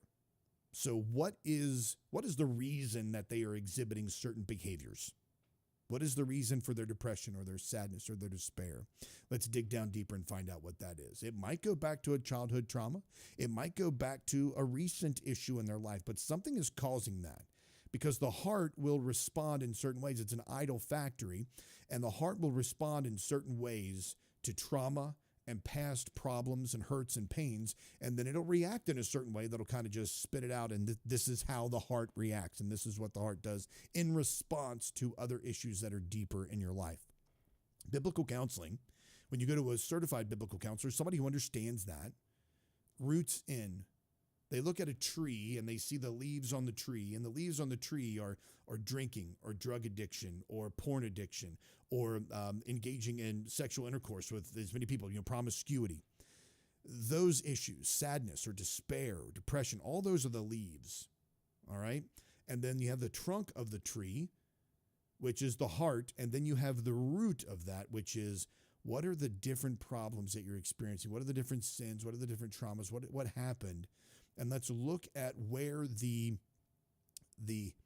expressions of those sin are drawing their power. And you go to the root. And that's the difference between conversion therapy and biblical counseling. But the problem is, broadly, many people consider this as under SOCE, which is sexual orientation change. What's it called again? Sexual orientation change. It's SOCE is what it is. I can't remember what the E is. And in my brain here. But by putting that all under the same umbrella, and they did that here in the news story. I'm actually reading this news story from the monastery.org. When it says here that the case centers on Colorado's ban on conversion therapy, the controversial practice. Now listen to the way that they phrase this. It is the controversial practice of counseling LGBTQ plus minors to influence or change their sexual orientation. That's what they are equating conversion therapy with. And that therein lies the issue. Even the is it the Tyler Project?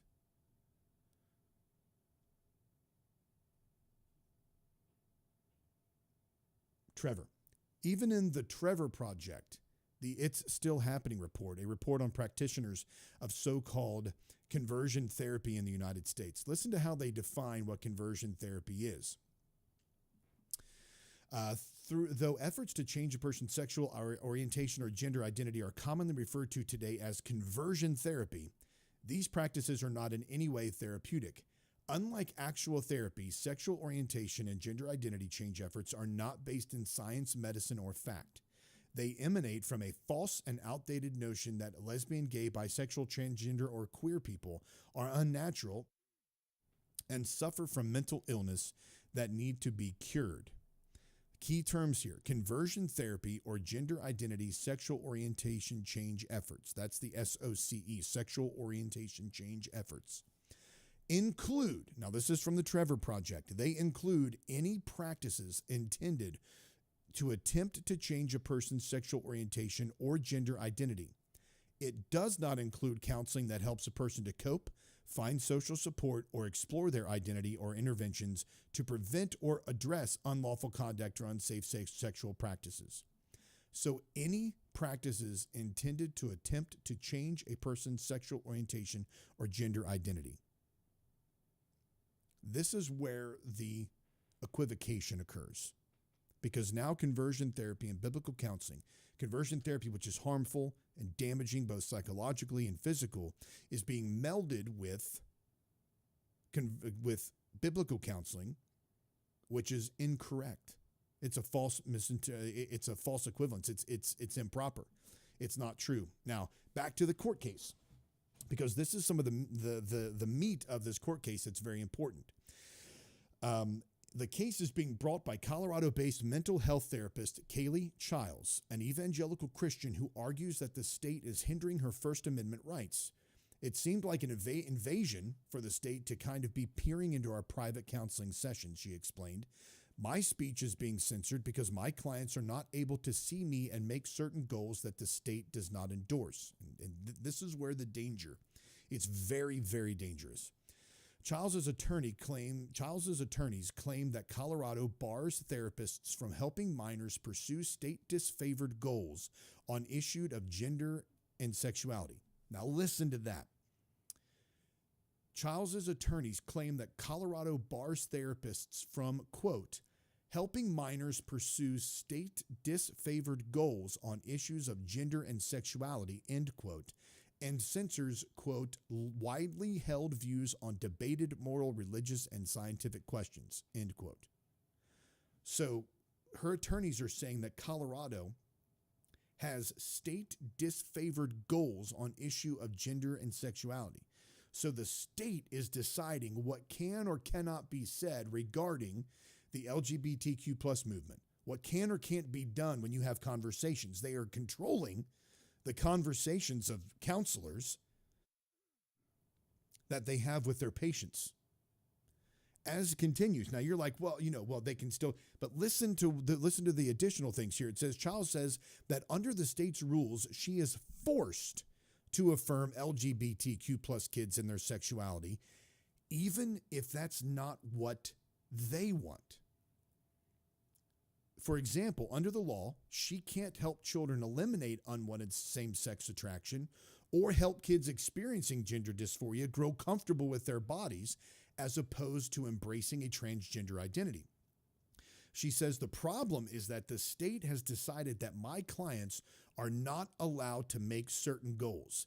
People are struggling and suffering now because counselors like myself are not able to serve them without taking some pretty serious risks.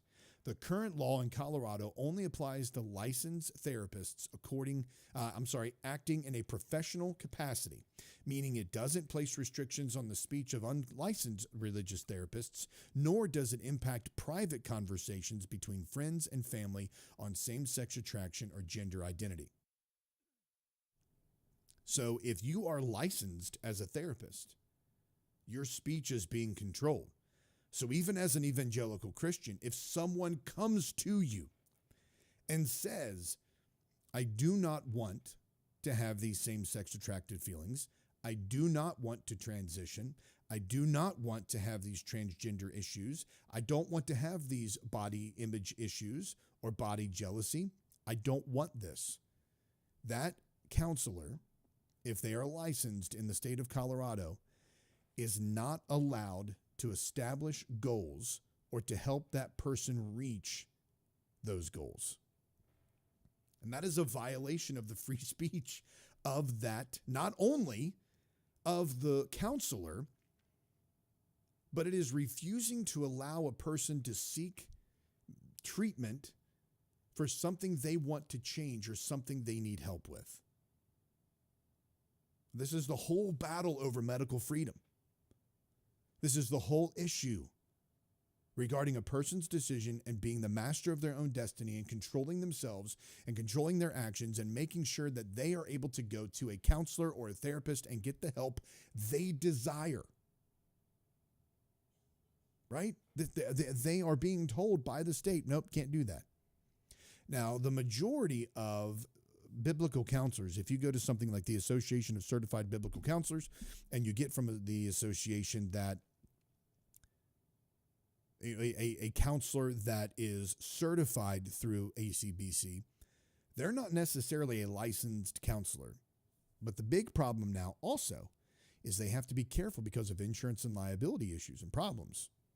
Because what will come of that? Some churches will only counsel active attenders of their church or active attendees of their church. And their counselors are covered under their insurance because they're counseling somebody there under their guidance or their purview. If you step out of that, you're kind of taking those insurance and liabilities on yourself. So there's a big risk associated with this. But overall, the issue is free expression, freedom of religion, freedom of speech, and freedom to seek your own medical treatment and your own care. So this is a case to closely watch. And again, just to make sure that we're on the same page here, biblical counseling is about a heart change. It's about taking a person's beliefs in the scripture and helping them apply that to their life so that they can live in accordance with what their convictions are, lined up with the word of God as they've received it. Conversion therapy is about painfully associating discomfort with behaviors. It seeks to change only your reaction, your response, and your behavior, but that doesn't change your heart. Because out of the heart, that's where all of our issues come from.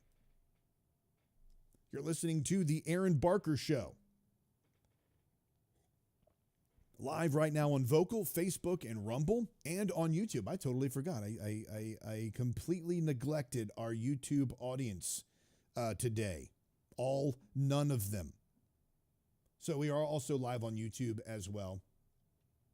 And if you want to join us on YouTube, if that's your preferred method, the more and more, if I find a clip that I want to use, I genuinely try to go to Rumble to find that clip as well.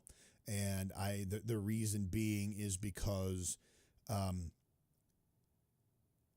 just appreciate the freedom of speech that you can get on Rumble, as opposed to the censorship that consistently and constantly happens.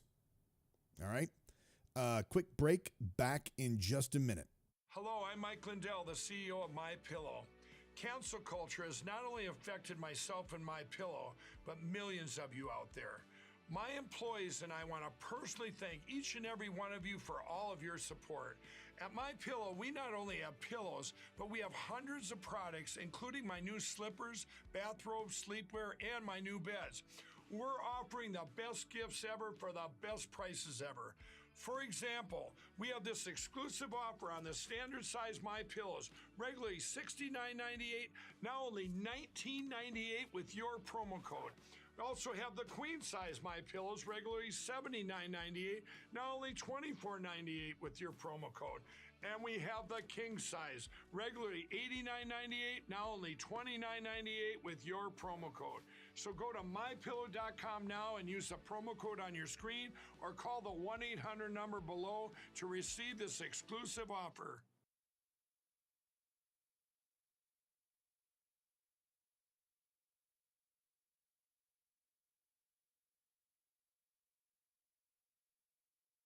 Hello, I'm Mike Lindell, the CEO of MyPillow. Cancel culture has not only affected myself and MyPillow, but also millions of you out there. Well, my employees and I want to personally thank each and every one of you for all your support, and we want to pass the savings directly on to you. At MyPillow, we have hundreds of products, including my new slippers, bathrobes, sleepwear, and my new beds. We are offering the best gifts ever for the best prices ever. For example, you get my new towels with proprietary technology, which makes them not only soft, but absorbent. Towels that work. What a concept. They're made with USA cotton, and they come in a variety of awesome colors. My 6-piece towel set is regularly $109.99, now just $39.99 with your promo code. So go to mypillow.com now and use the promo code on your screen, or call the 1-800 number below to receive this exclusive offer. Thank you, and God bless.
Welcome back to the Brave. Almost did it right there.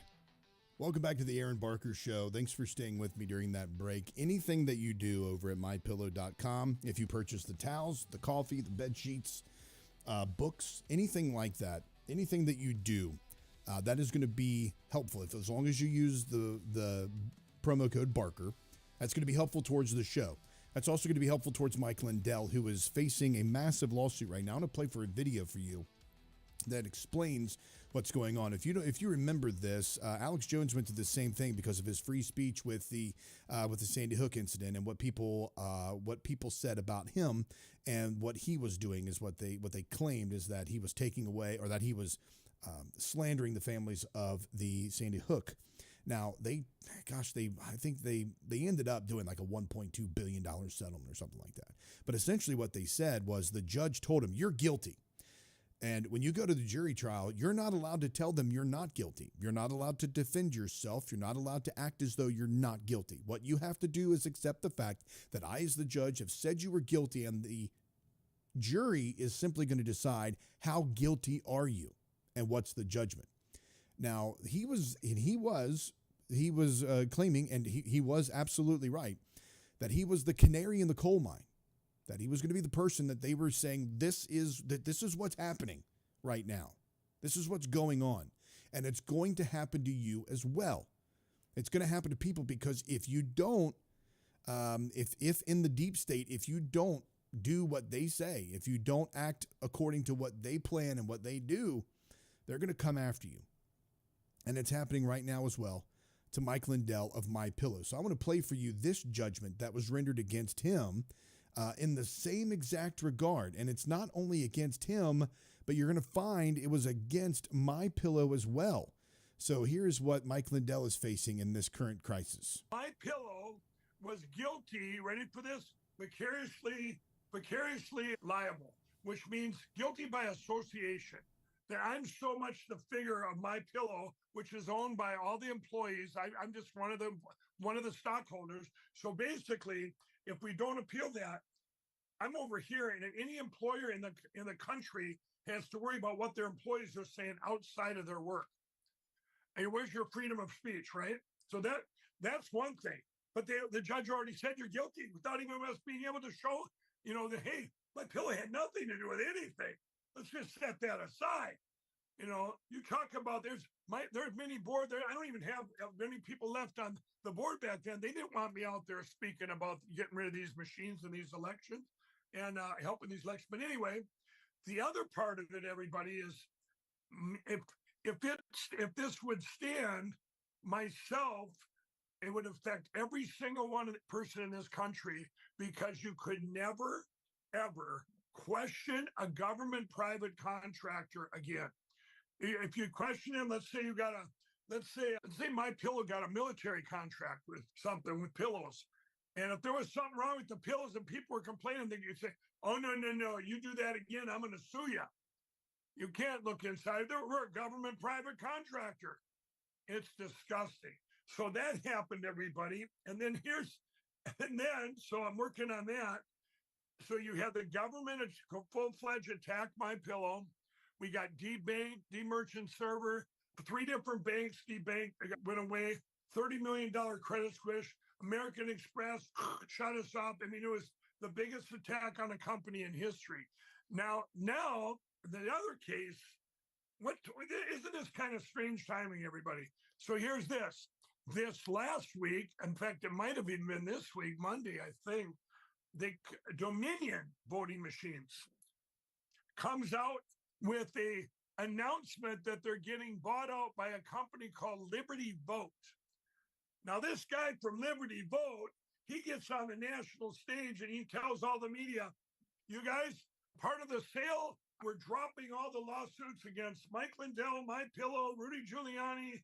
We're dropping all the lawsuits, and we're going to be new Liberty Vote. And Liberty Vote is a conservative, a Republican, this guy apparently. And get this, he's advocate for paper ballots, hand-marked paper ballots. Here's what's wrong with that picture. They didn't drop MyPillow and Mike Lindell. That's a big lie to the public, saying that we're going to drop. They didn't drop anything.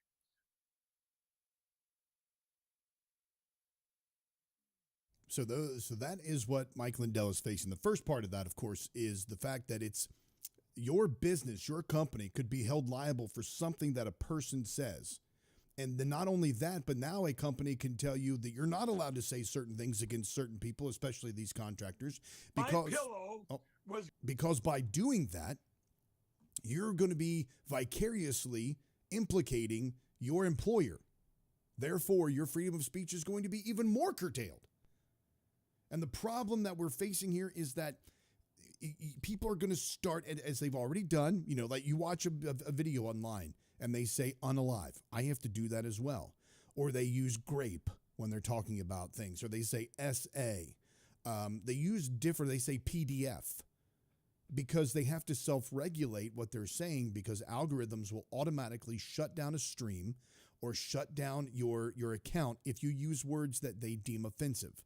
So people start self-regulating. But with these companies, with this, they're going to include even more, a blanket coverage to say, if you say anything that's against what we believe, what we stand for, and you're associated with our business, we're going to fire you. So people are going to have to self-regulate, and it's going to shut them down. It's going to shut down their free speech. This is a chilling lawsuit that's being brought against Mike Lindell. And we, again, saw this same thing happen back when Alex Jones was being charged in the same thing for Sandy Hook. And people are like, oh, well, it's just Alex Jones. It's not a big deal, just Alex Jones. Alex Jones is a conspiracy theorist. No, Alex Jones is allowed to be a conspiracy theorist. He's allowed to express his free speech. He's allowed to express his mind. Just like a woman that is a biblical counselor can talk to people about how they can change their sexual orientation if they desire to by using the scriptures and repentance and theology. They can have that conversation as long as that person is willing to have that conversation with them. I mean, where is the line? We have to protect with fierceness free speech to ensure that our rights are protected in this country. Now, interesting, before we go on to, let's double check here. So we got Pelosi freaking out, which was awesome. We've got conversion therapy, which was awesome. And now, of course, we're going to get to the La Reconquista here in just a minute. But something else I want to cover. Couple of things I want to cover here. Might as well. We got time. Excuse me. So Mike Lindell mentioned in that video the lawsuit that was being brought against him. Where is it? I had it saved. I thought I had it here in my show prep. It might be under this.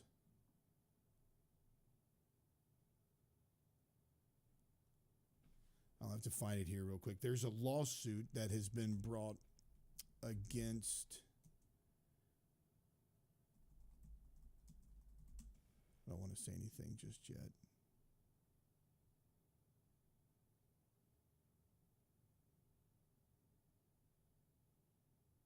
Yeah, they sued Rudy Giuliani as well for their settlement of $1.3 billion. And after they sued him for $1.3 billion.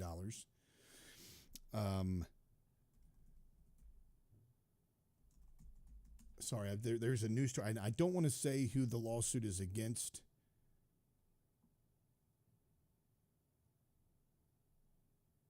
And be completely wrong and accused of slander. So I want to make sure that thanks for your patience. Now, whilst waiting for me to find this news story, because I'm extremely professional and this should have been planned at the beginning, I thought I had it in my show prep. Well, whilst doing this, if you feel like it, you can head on over to mypillow.com, use the promo code Barker, buy some towels, some coffee. You can also head on over to the link in the description and purchase some survival foods as well. Here we go. Here's where it is. Federal prosecutors charge Smartmatic executives for bribing election officials more than $1 million in Philippines. 4 men, including the president of Smartmatic, were indicted on Thursday in a federal grand jury for bribery and fraud related to the electronic voting system. In a press release last year, the Department of Justice confirmed that between 2015 and 2018, Roger Alejandro Pine Martinez, 49, a Venezuelan citizen and resident of Boca Raton, Jorge Miguel Vasquez, 62, a U.S. citizen and resident of Davie, Florida, funneled around $1 million in bribes to Juan Andres Donato Bautista, 60, the former chairman of the Filipino Commission of Elections. The DOJ reported that a federal jury in the Southern District of Florida returned an indictment today charging 3 executives of an election voting machine and service provider company and a former chairman of the Commission on Elections of the Republic of the Philippines for their roles in an alleged bribery and money laundering scheme to retain and obtain business related to the 2016 Philippine elections.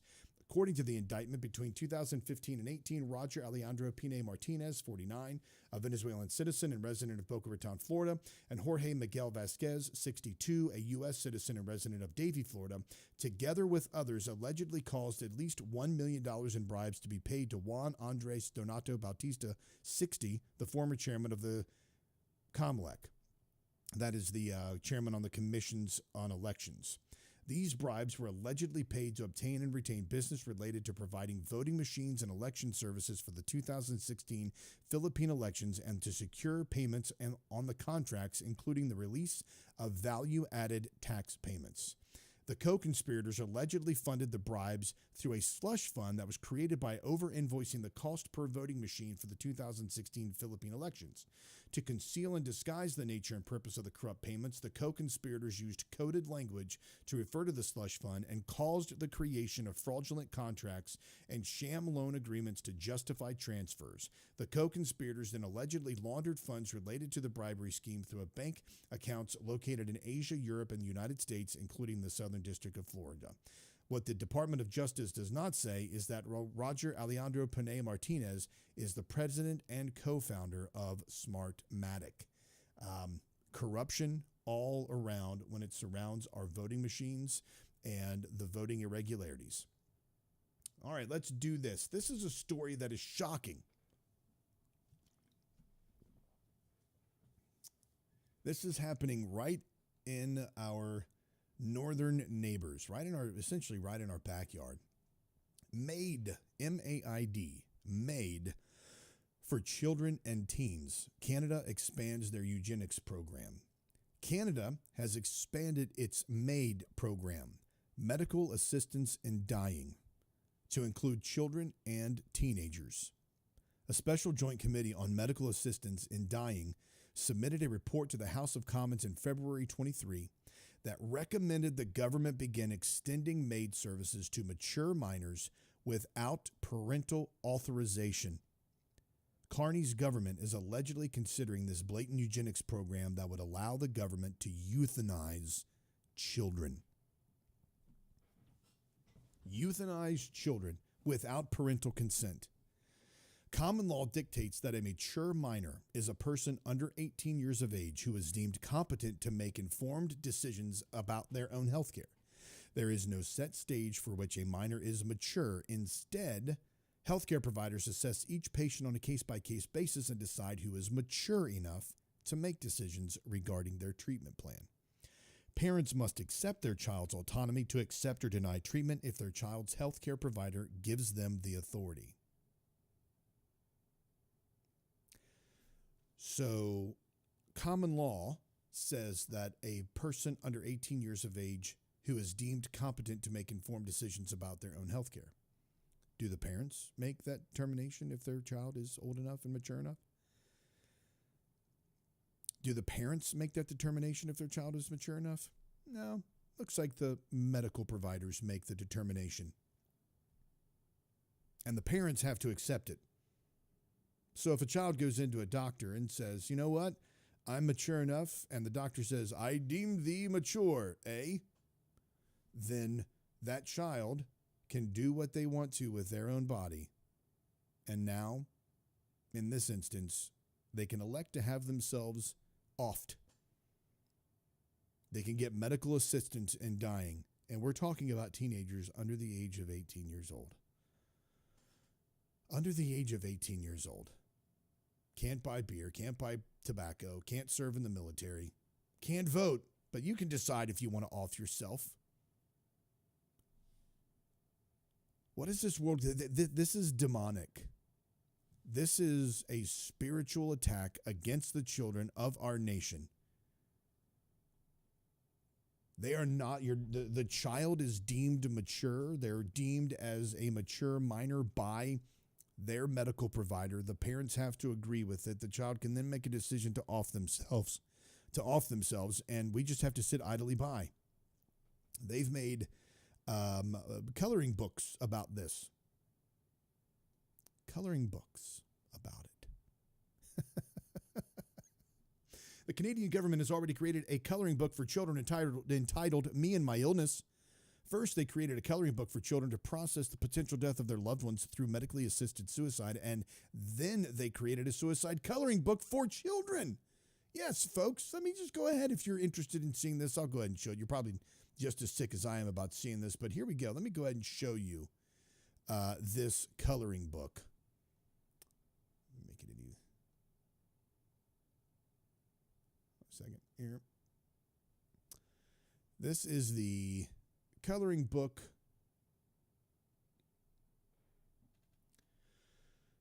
Look how pretty it is. Me and My Illness activity book. These activities will help you think about how your illness is affecting your life. Start here. About me. How you can use this book. Making sense of changes. My body, my mind, my feelings. Talking about your illness. My decision-making toolkit. Common questions about having an illness. What happens when somebody dies? My community and me. Resources and downloadable PDF. Maybe if in order to explain your services, you have to put it in a coloring book. I'm going out on a limb here. Maybe if in order to explain your services for medically assisted suicide, you have to put it in a coloring book so your patient understands it, perhaps they're not mature enough to make such an important decision. Now, of course, I could be, again, a little crazy here. I could be out of my mind. But if you want to help a child medically unalive themselves, and you have to provide them assistance by giving them a coloring book and activity book, perhaps you ought not be offering this service to them or saying that they're a mature adult. About me, I am blank years old. I live in blank. I also have an illness. It is called blank. Here are some of the people who take care of me.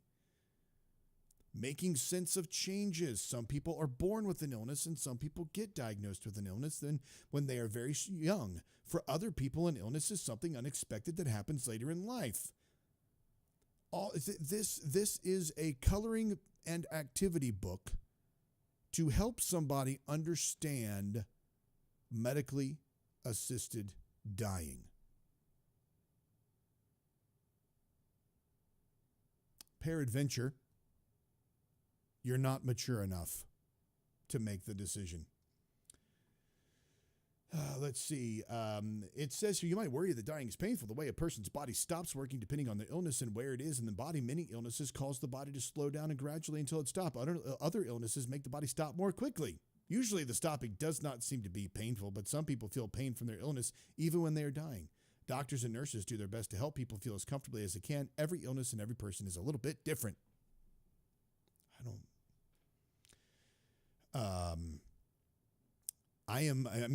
This is, they're coming for your children, as my church says. The demons are ascendant and they're coming for your children and they won't take no for an answer. So the Canadian government continues to expand what ailments fall under MAID. Beginning in March 2027, the government will begin eliminating people with mental illness that are treatable. Not untreatable, treatable. Now, untreatable would still be appalling, but they're going to be unaliving people that are treatable. The government will also begin to euthanize those who are too poor to live with dignity. Yeah. Too poor to live with dignity. Too poor to continue living with dignity. Canadian eugenics. Canada is not hiding its depopulation and agendas, Canada is not hiding its depopulation and eugenics efforts. The Trudeau administration recently expanded the MAID medical assistance in dying. So the Trudeau administration recently expanded the MAID medical assistance in dying program to include those with treatable illnesses or those suffering from poverty. Now you suffer from poverty. Almost anyone, including children, can request a medically assisted death in Canada with a quick turnaround. Families are unable to protect their loved ones from the law. The MAID program was originally designed for those living in unbearable chronic pain and or terminal illness. Poverty or temporary hardship is now considered a terminal illness for which there is no cure besides death. They want you dead. They want you dead. They want you out of the way. You're just a deplorable. You're just a basement dweller. You're just a useless dredge on society. Just get out of the way. You're worthless.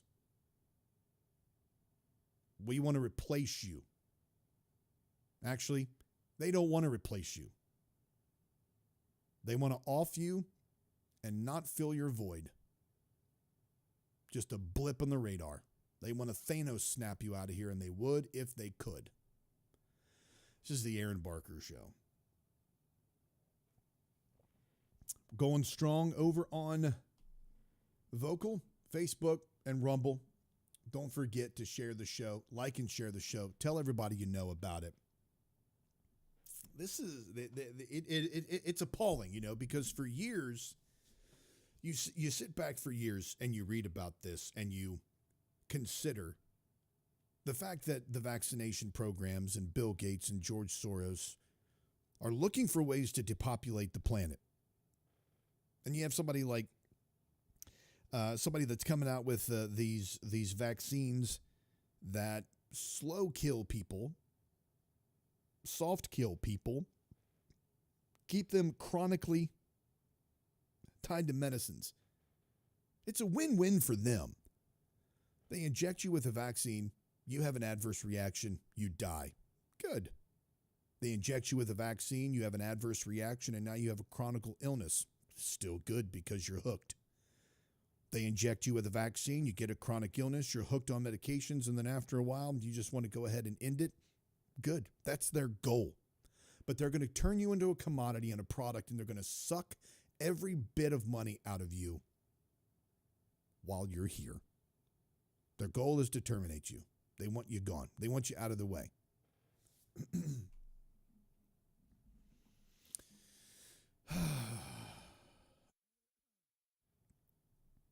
Deb says in the chat on Rumble, Satan is the author of that book, If Kids Are Allowed to Unalive Themselves. Yeah, it is. She also says it's scary and horrible. It is beyond vile when you have a group of people that are willingly trying to convince children that it's okay to off themselves. When you're trying to tell people that have a medically treated condition, whatever that medically treatable condition is, you're telling that person that they are worthless and they can be offed. Or if a person is, I don't know, just in poverty. And rather than lifting that person up or finding a way to help that person out, they're just going to go ahead and throw you in the tank. Just get it over with, right? You can comment on this over on Facebook or over on Rumble, on YouTube, and Vocal. If you have not, by the way, signed up for Vocal yet, please do so. And join me over there as we have free speech conversations and dissect the issues of the world together. I fear that many of the conversations we've had today, not just about this last topic here, but many of the conversations we've had today are going to be zapped by YouTube and be zapped by some other social media, like TikTok, things like that.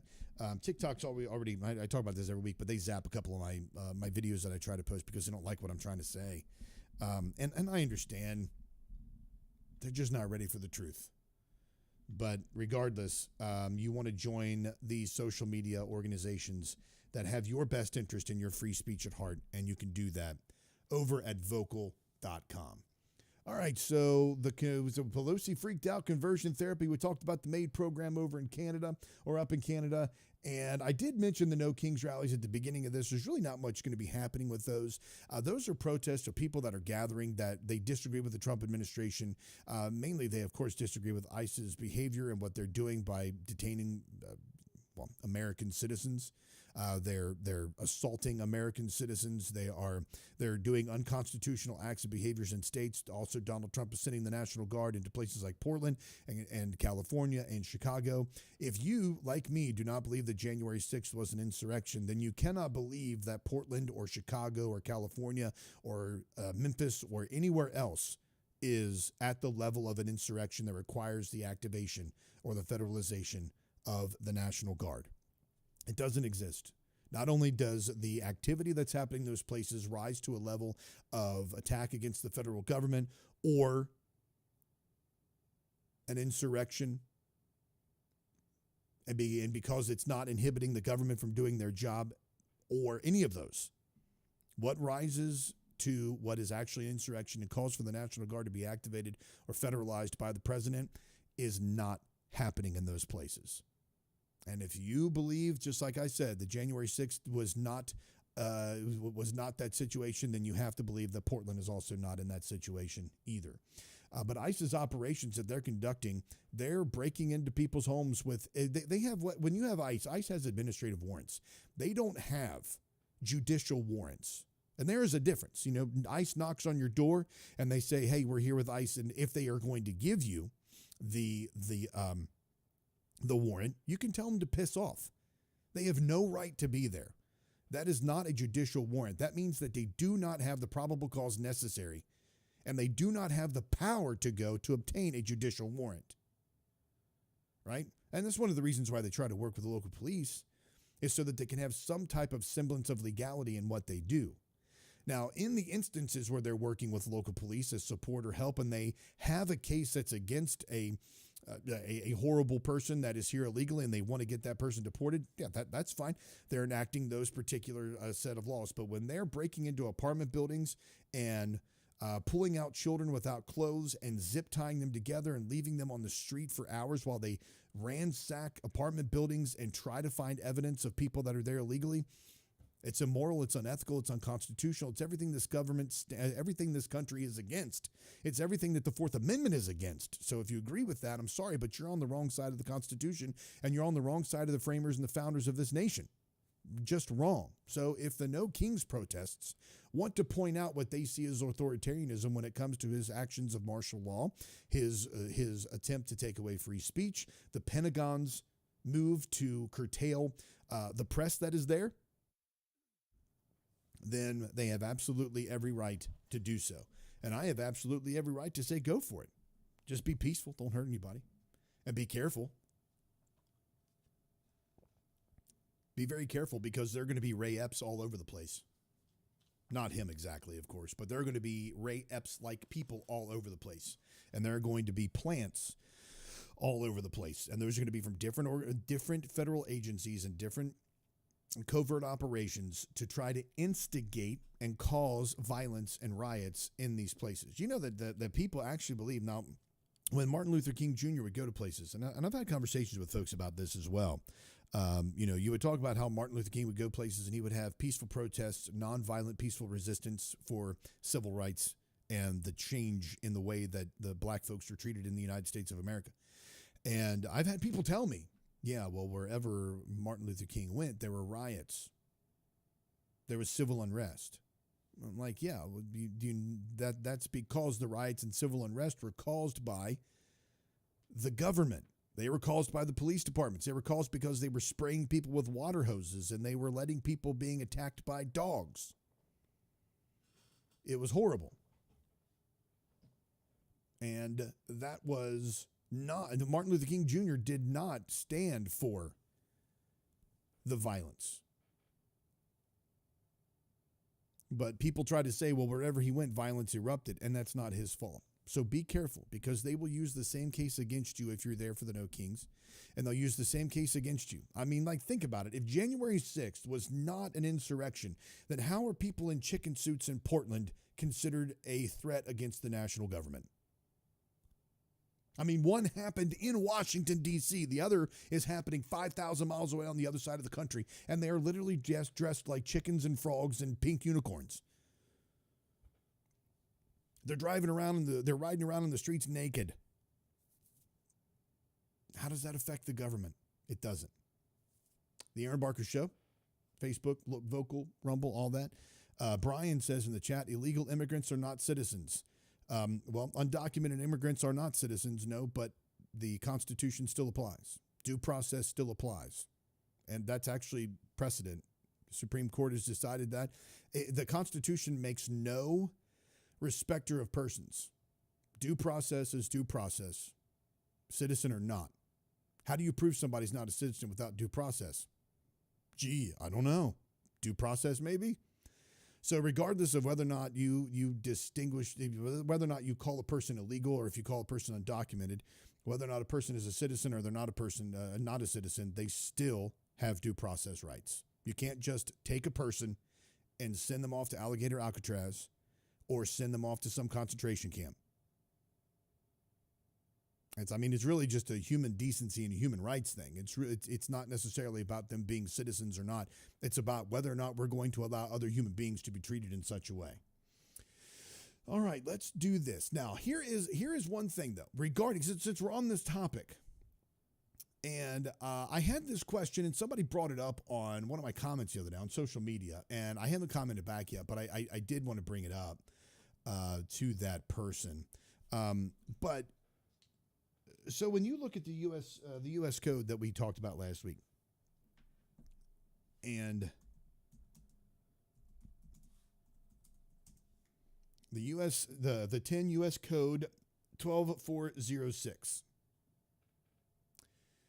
Now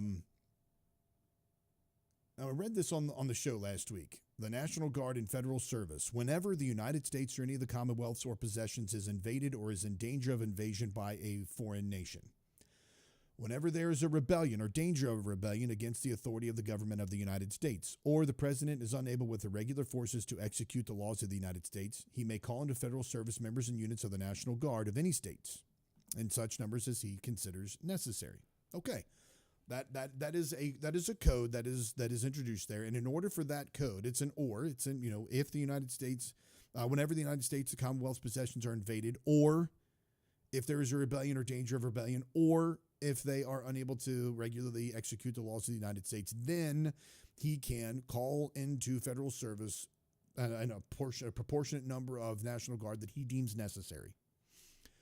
People in chicken suits and frog suits and dressed like pink unicorns driving around on bicycles naked in Portland is not an insurrection.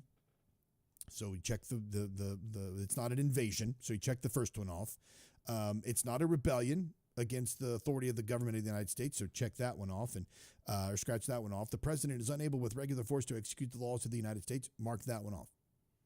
So all of those are marked off. All of those are out of the way. So he can't, without constitutional authority, send the National Guard over to those states. But let me ask you this question. If our southern border, because of the illegal flow of immigration, and because of the amount of people who were coming over the border, why was that never deemed a national emergency? Why was that never deemed necessary as an invasion by a foreign nation and activating the federal guard, activating the National Guard to go to our borders to protect us from that? People dressed like pink unicorns riding bikes naked. That's nothing like millions of foreigners from other countries coming across our border in droves and being released into the population. Why was that never discussed as why was that never turned into the National Guard? Why weren't they ever federalized? Why wasn't that done? So, and when you think about the overall effect, if you've heard of the La Reconquista, that is an idea, and it's been passed around for a long time, but you've probably heard the term La Reconquista. Maybe social media, you probably heard it here on this show in the past years. The word itself actually means the reconquest. And it's tied to a theory, or depending on who you ask, a warning, that Mexico or powerful interests connected to it are working quietly to reclaim the American Southwest, not with tanks or troops, but with people. Millions of people. So back in 1848, the Mexican-American War ended with the Treaty of Guadalupe Hidalgo. Mexico lost about half of its territory, what we now know as California, Texas, Arizona, New Mexico, Nevada, Utah, and parts of Colorado. For many Mexicans, that loss was a wound that never healed, and in the decades since, it's become part of the story of who they are. A story of lost land, lost pride, and lost power. Now, if you jump forward to the 1960s, the Mexican-American activists began talking about La Raza and Aztlan. And those words weren't calls for war. They were about a cultural pride, a civil rights, and rediscovering heritage. MECA, M-E-C-H-A, MECA, a student group that still exists today, talked about reclaiming identity and respect for Chicano people. It was more about spirit than territory, but over time, that symbolic idea morphed into something else, something much bigger and more controversial. And some say that what started as a cultural pride has been twisted, weaponized, and even used as cover for a long-term plan, a demographic takeover of the Southwest. And the theory is something like this: by allowing or even encouraging millions of illegal immigrants to flood across the border, political and globalist elites can reshape America's culture by voting demographics. They call it a soft invasion, a slow-motion reconquest without a single shot fired. And that's not hard to see why people believe it. I believe that this is something that's happening. Border states are overwhelmed. Politicians turn a blind eye. Activists chant, "We don't cross the border crossed us." It sounds poetic, but to some ears, it's a not so subtle statement of intent. When you add policies like sanctuary cities, driver's licenses for illegals, efforts to expand voting access without strict ID checks, it starts to look, at least to the skeptical eye, like something that is coordinated. But they're saying that some folks say that because there's no specific government plan that's been stated, that this isn't something to be worried about, that the La Reconquista is just a conspiracy theory. But if this is something that's being done purposely, intentionally, to reshape the voting demographic, to reshape the culture of the United States, to bring in so many foreign nationals from Mexico that they change voting laws, change voter ID restrictions, begin to assimilate into the culture. Actually, no, not assimilate into the culture, but change the culture. Then they can change and retake those parts of the southwestern United States that they claim are theirs. And that concern, watching what happened at the border, looking at states like Michigan and Tennessee that have very loose restrictions on obtaining an ID, and then loose restrictions on checking, not necessarily those two states, but certain states and counties within the United States that have loose restrictions and checks on voter ID or no voter ID laws. Hell, even just the massive amount of voting, of mail-in ballots that we've seen. You don't even need to have an ID at that point. You don't even need to prove you're a citizen or not at that point. Anybody can vote. Cemeteries full of people can vote. But to bring over that amount of people with a purpose and intent to change and shape culture, to gain influence and power in political circles, and to begin voting so that they can retake, recapture, or reconquest the southwestern United States, that sounds like an invasion. That sounds like something needs to be done about that. And Donald Trump is doing that at the border. He's actually cutting the border. He's actually reducing the amount of illegal immigration that's happening. He's reducing the amount of foreign nationals that are coming across the border. And I'm fine with that. I'm fine with a nation that has laws to stop that right now. Although eventually open borders would be the magical thing where people can openly come into a country, not have to tell anybody, come into a country, work, take money, not have to worry about taxes, and then bounce back to their country. Absolutely. That would be incredible. But right now, because we have such a contingent of folks who want to turn our nation into a welfare state, it's unfortunately not something that's plausible, not something that can happen. Let's see what else I've got on my show prep. It's going on 11:30. I don't want to keep you all captive all day. Here, actually, we will look at this because this was posted by Tennessee Fair Elections. This isn't just a blue state problem. Would you be surprised to learn? Actually, they reposted something from Election Integrity Network, and it says premeditated election fraud. Minnesota Governor Walz, premeditated fraud. Minnesota Governor Walz's licenses for all illegal aliens law allows illegals to vote.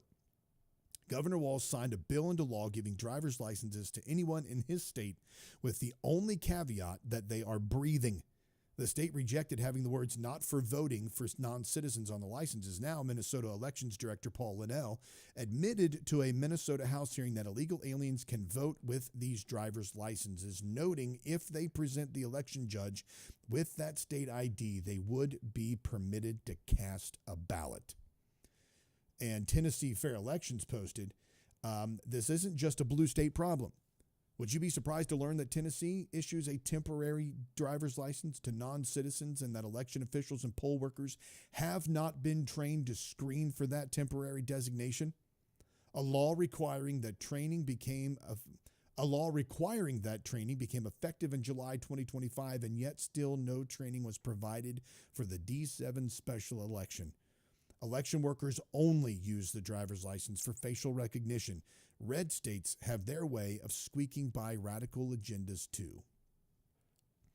So this is something now undocumented immigrants, illegal immigrants are now being issued driver's licenses. I say now, they're being issued driver's license, and those driver's licenses are being used to vote. So now they're getting by. People are like, well, you need an ID to vote. And they're like, all right, well, if you need an ID, everybody gets an ID. We believe in IDs for people.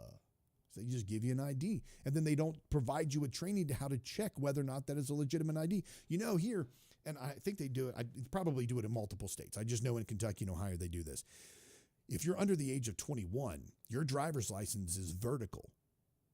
So when you go, let's say an 18, 19, 20-year-old goes to buy beer or cigarettes and they give you their driver's license and it's vertical, that's an automatic no. Sorry, you can't buy that. You get out of here. You know, if it's horizontal, then you have to check the dates. You have to, a little bit more diligence there. You have to scan it or whatever they do. But in that instance, and they could do that. If they wanted to give temporary driver's licenses to undocumented immigrants, why don't they just do that? If they're going to do it, I don't understand why they have to, but why do they do it? Make it vertical, make it different, change it, alter it. Make it green, blue, purple, yellow. Make it some kind of different, distinguishable color. That way, when you see it, you'll know. But that's why they don't, because they want the reconquest to happen. They want to flood with illegal nationals, and it doesn't necessarily have to be from Mexico. Other countries may have their own La Reconquista, and they send their citizens over here, and they get their temporary driver's license or their permanent driver's license as illegal immigrants or undocumented immigrants, and then they vote. And what happens? They change. They change culture. They change the political landscape. They change everything they can about the United States, and we're no longer a nation that was founded. We're just a conglomeration of other nations and other cultures. Couple of comments here. Larry says the National Guard was sent to the border, but was it sent in a level like the Insurrection Act being invoked? Was it sent in the act of them being federalized, martial law being declared, that kind of thing? Brian says he disagrees. I'm sure you disagree regarding the fact that the Constitution applies to non-citizens. And I can understand that, but it does. I mean, it's kind of like saying, I disagree that the sun is hot. Well, I'm sorry that you disagree the sun is hot, but it is. I disagree that the moon is warm. It is. I disagree that the world is flat. Deb says you can't get into Disney World without a pass. I equate undocumented citizens as those people allowed to Disney World to ride the rides where all the others had to purchase a pass. And not only that, but they would be the people that come in without purchasing a pass, and they line hop. They line jump. They cut you in line. And in the sight of the person who's taking the tickets, they're allowed to cut in line. And not only are they allowed to cut in line, but they're giving them free food. And not only are they allowed to be cut in line, but they're given fast passes to every ride, so that the people who paid their dues, the people who are standing there patiently waiting, are now being cut in line by someone who didn't even pay. And they feel sorry for them, so they just allow them to go to the front of the line and get all the benefits. They get to sit in the front row for all the shows. They get to go to the front line for all of the experiences. And then when they meet the princesses or they meet the characters take them to their special restaurants and they treat them like they're special guests. They're featured guests. All the while, the hardworking folks who paid to go to Disney World who can't afford those other things follow the rules and they get screwed over.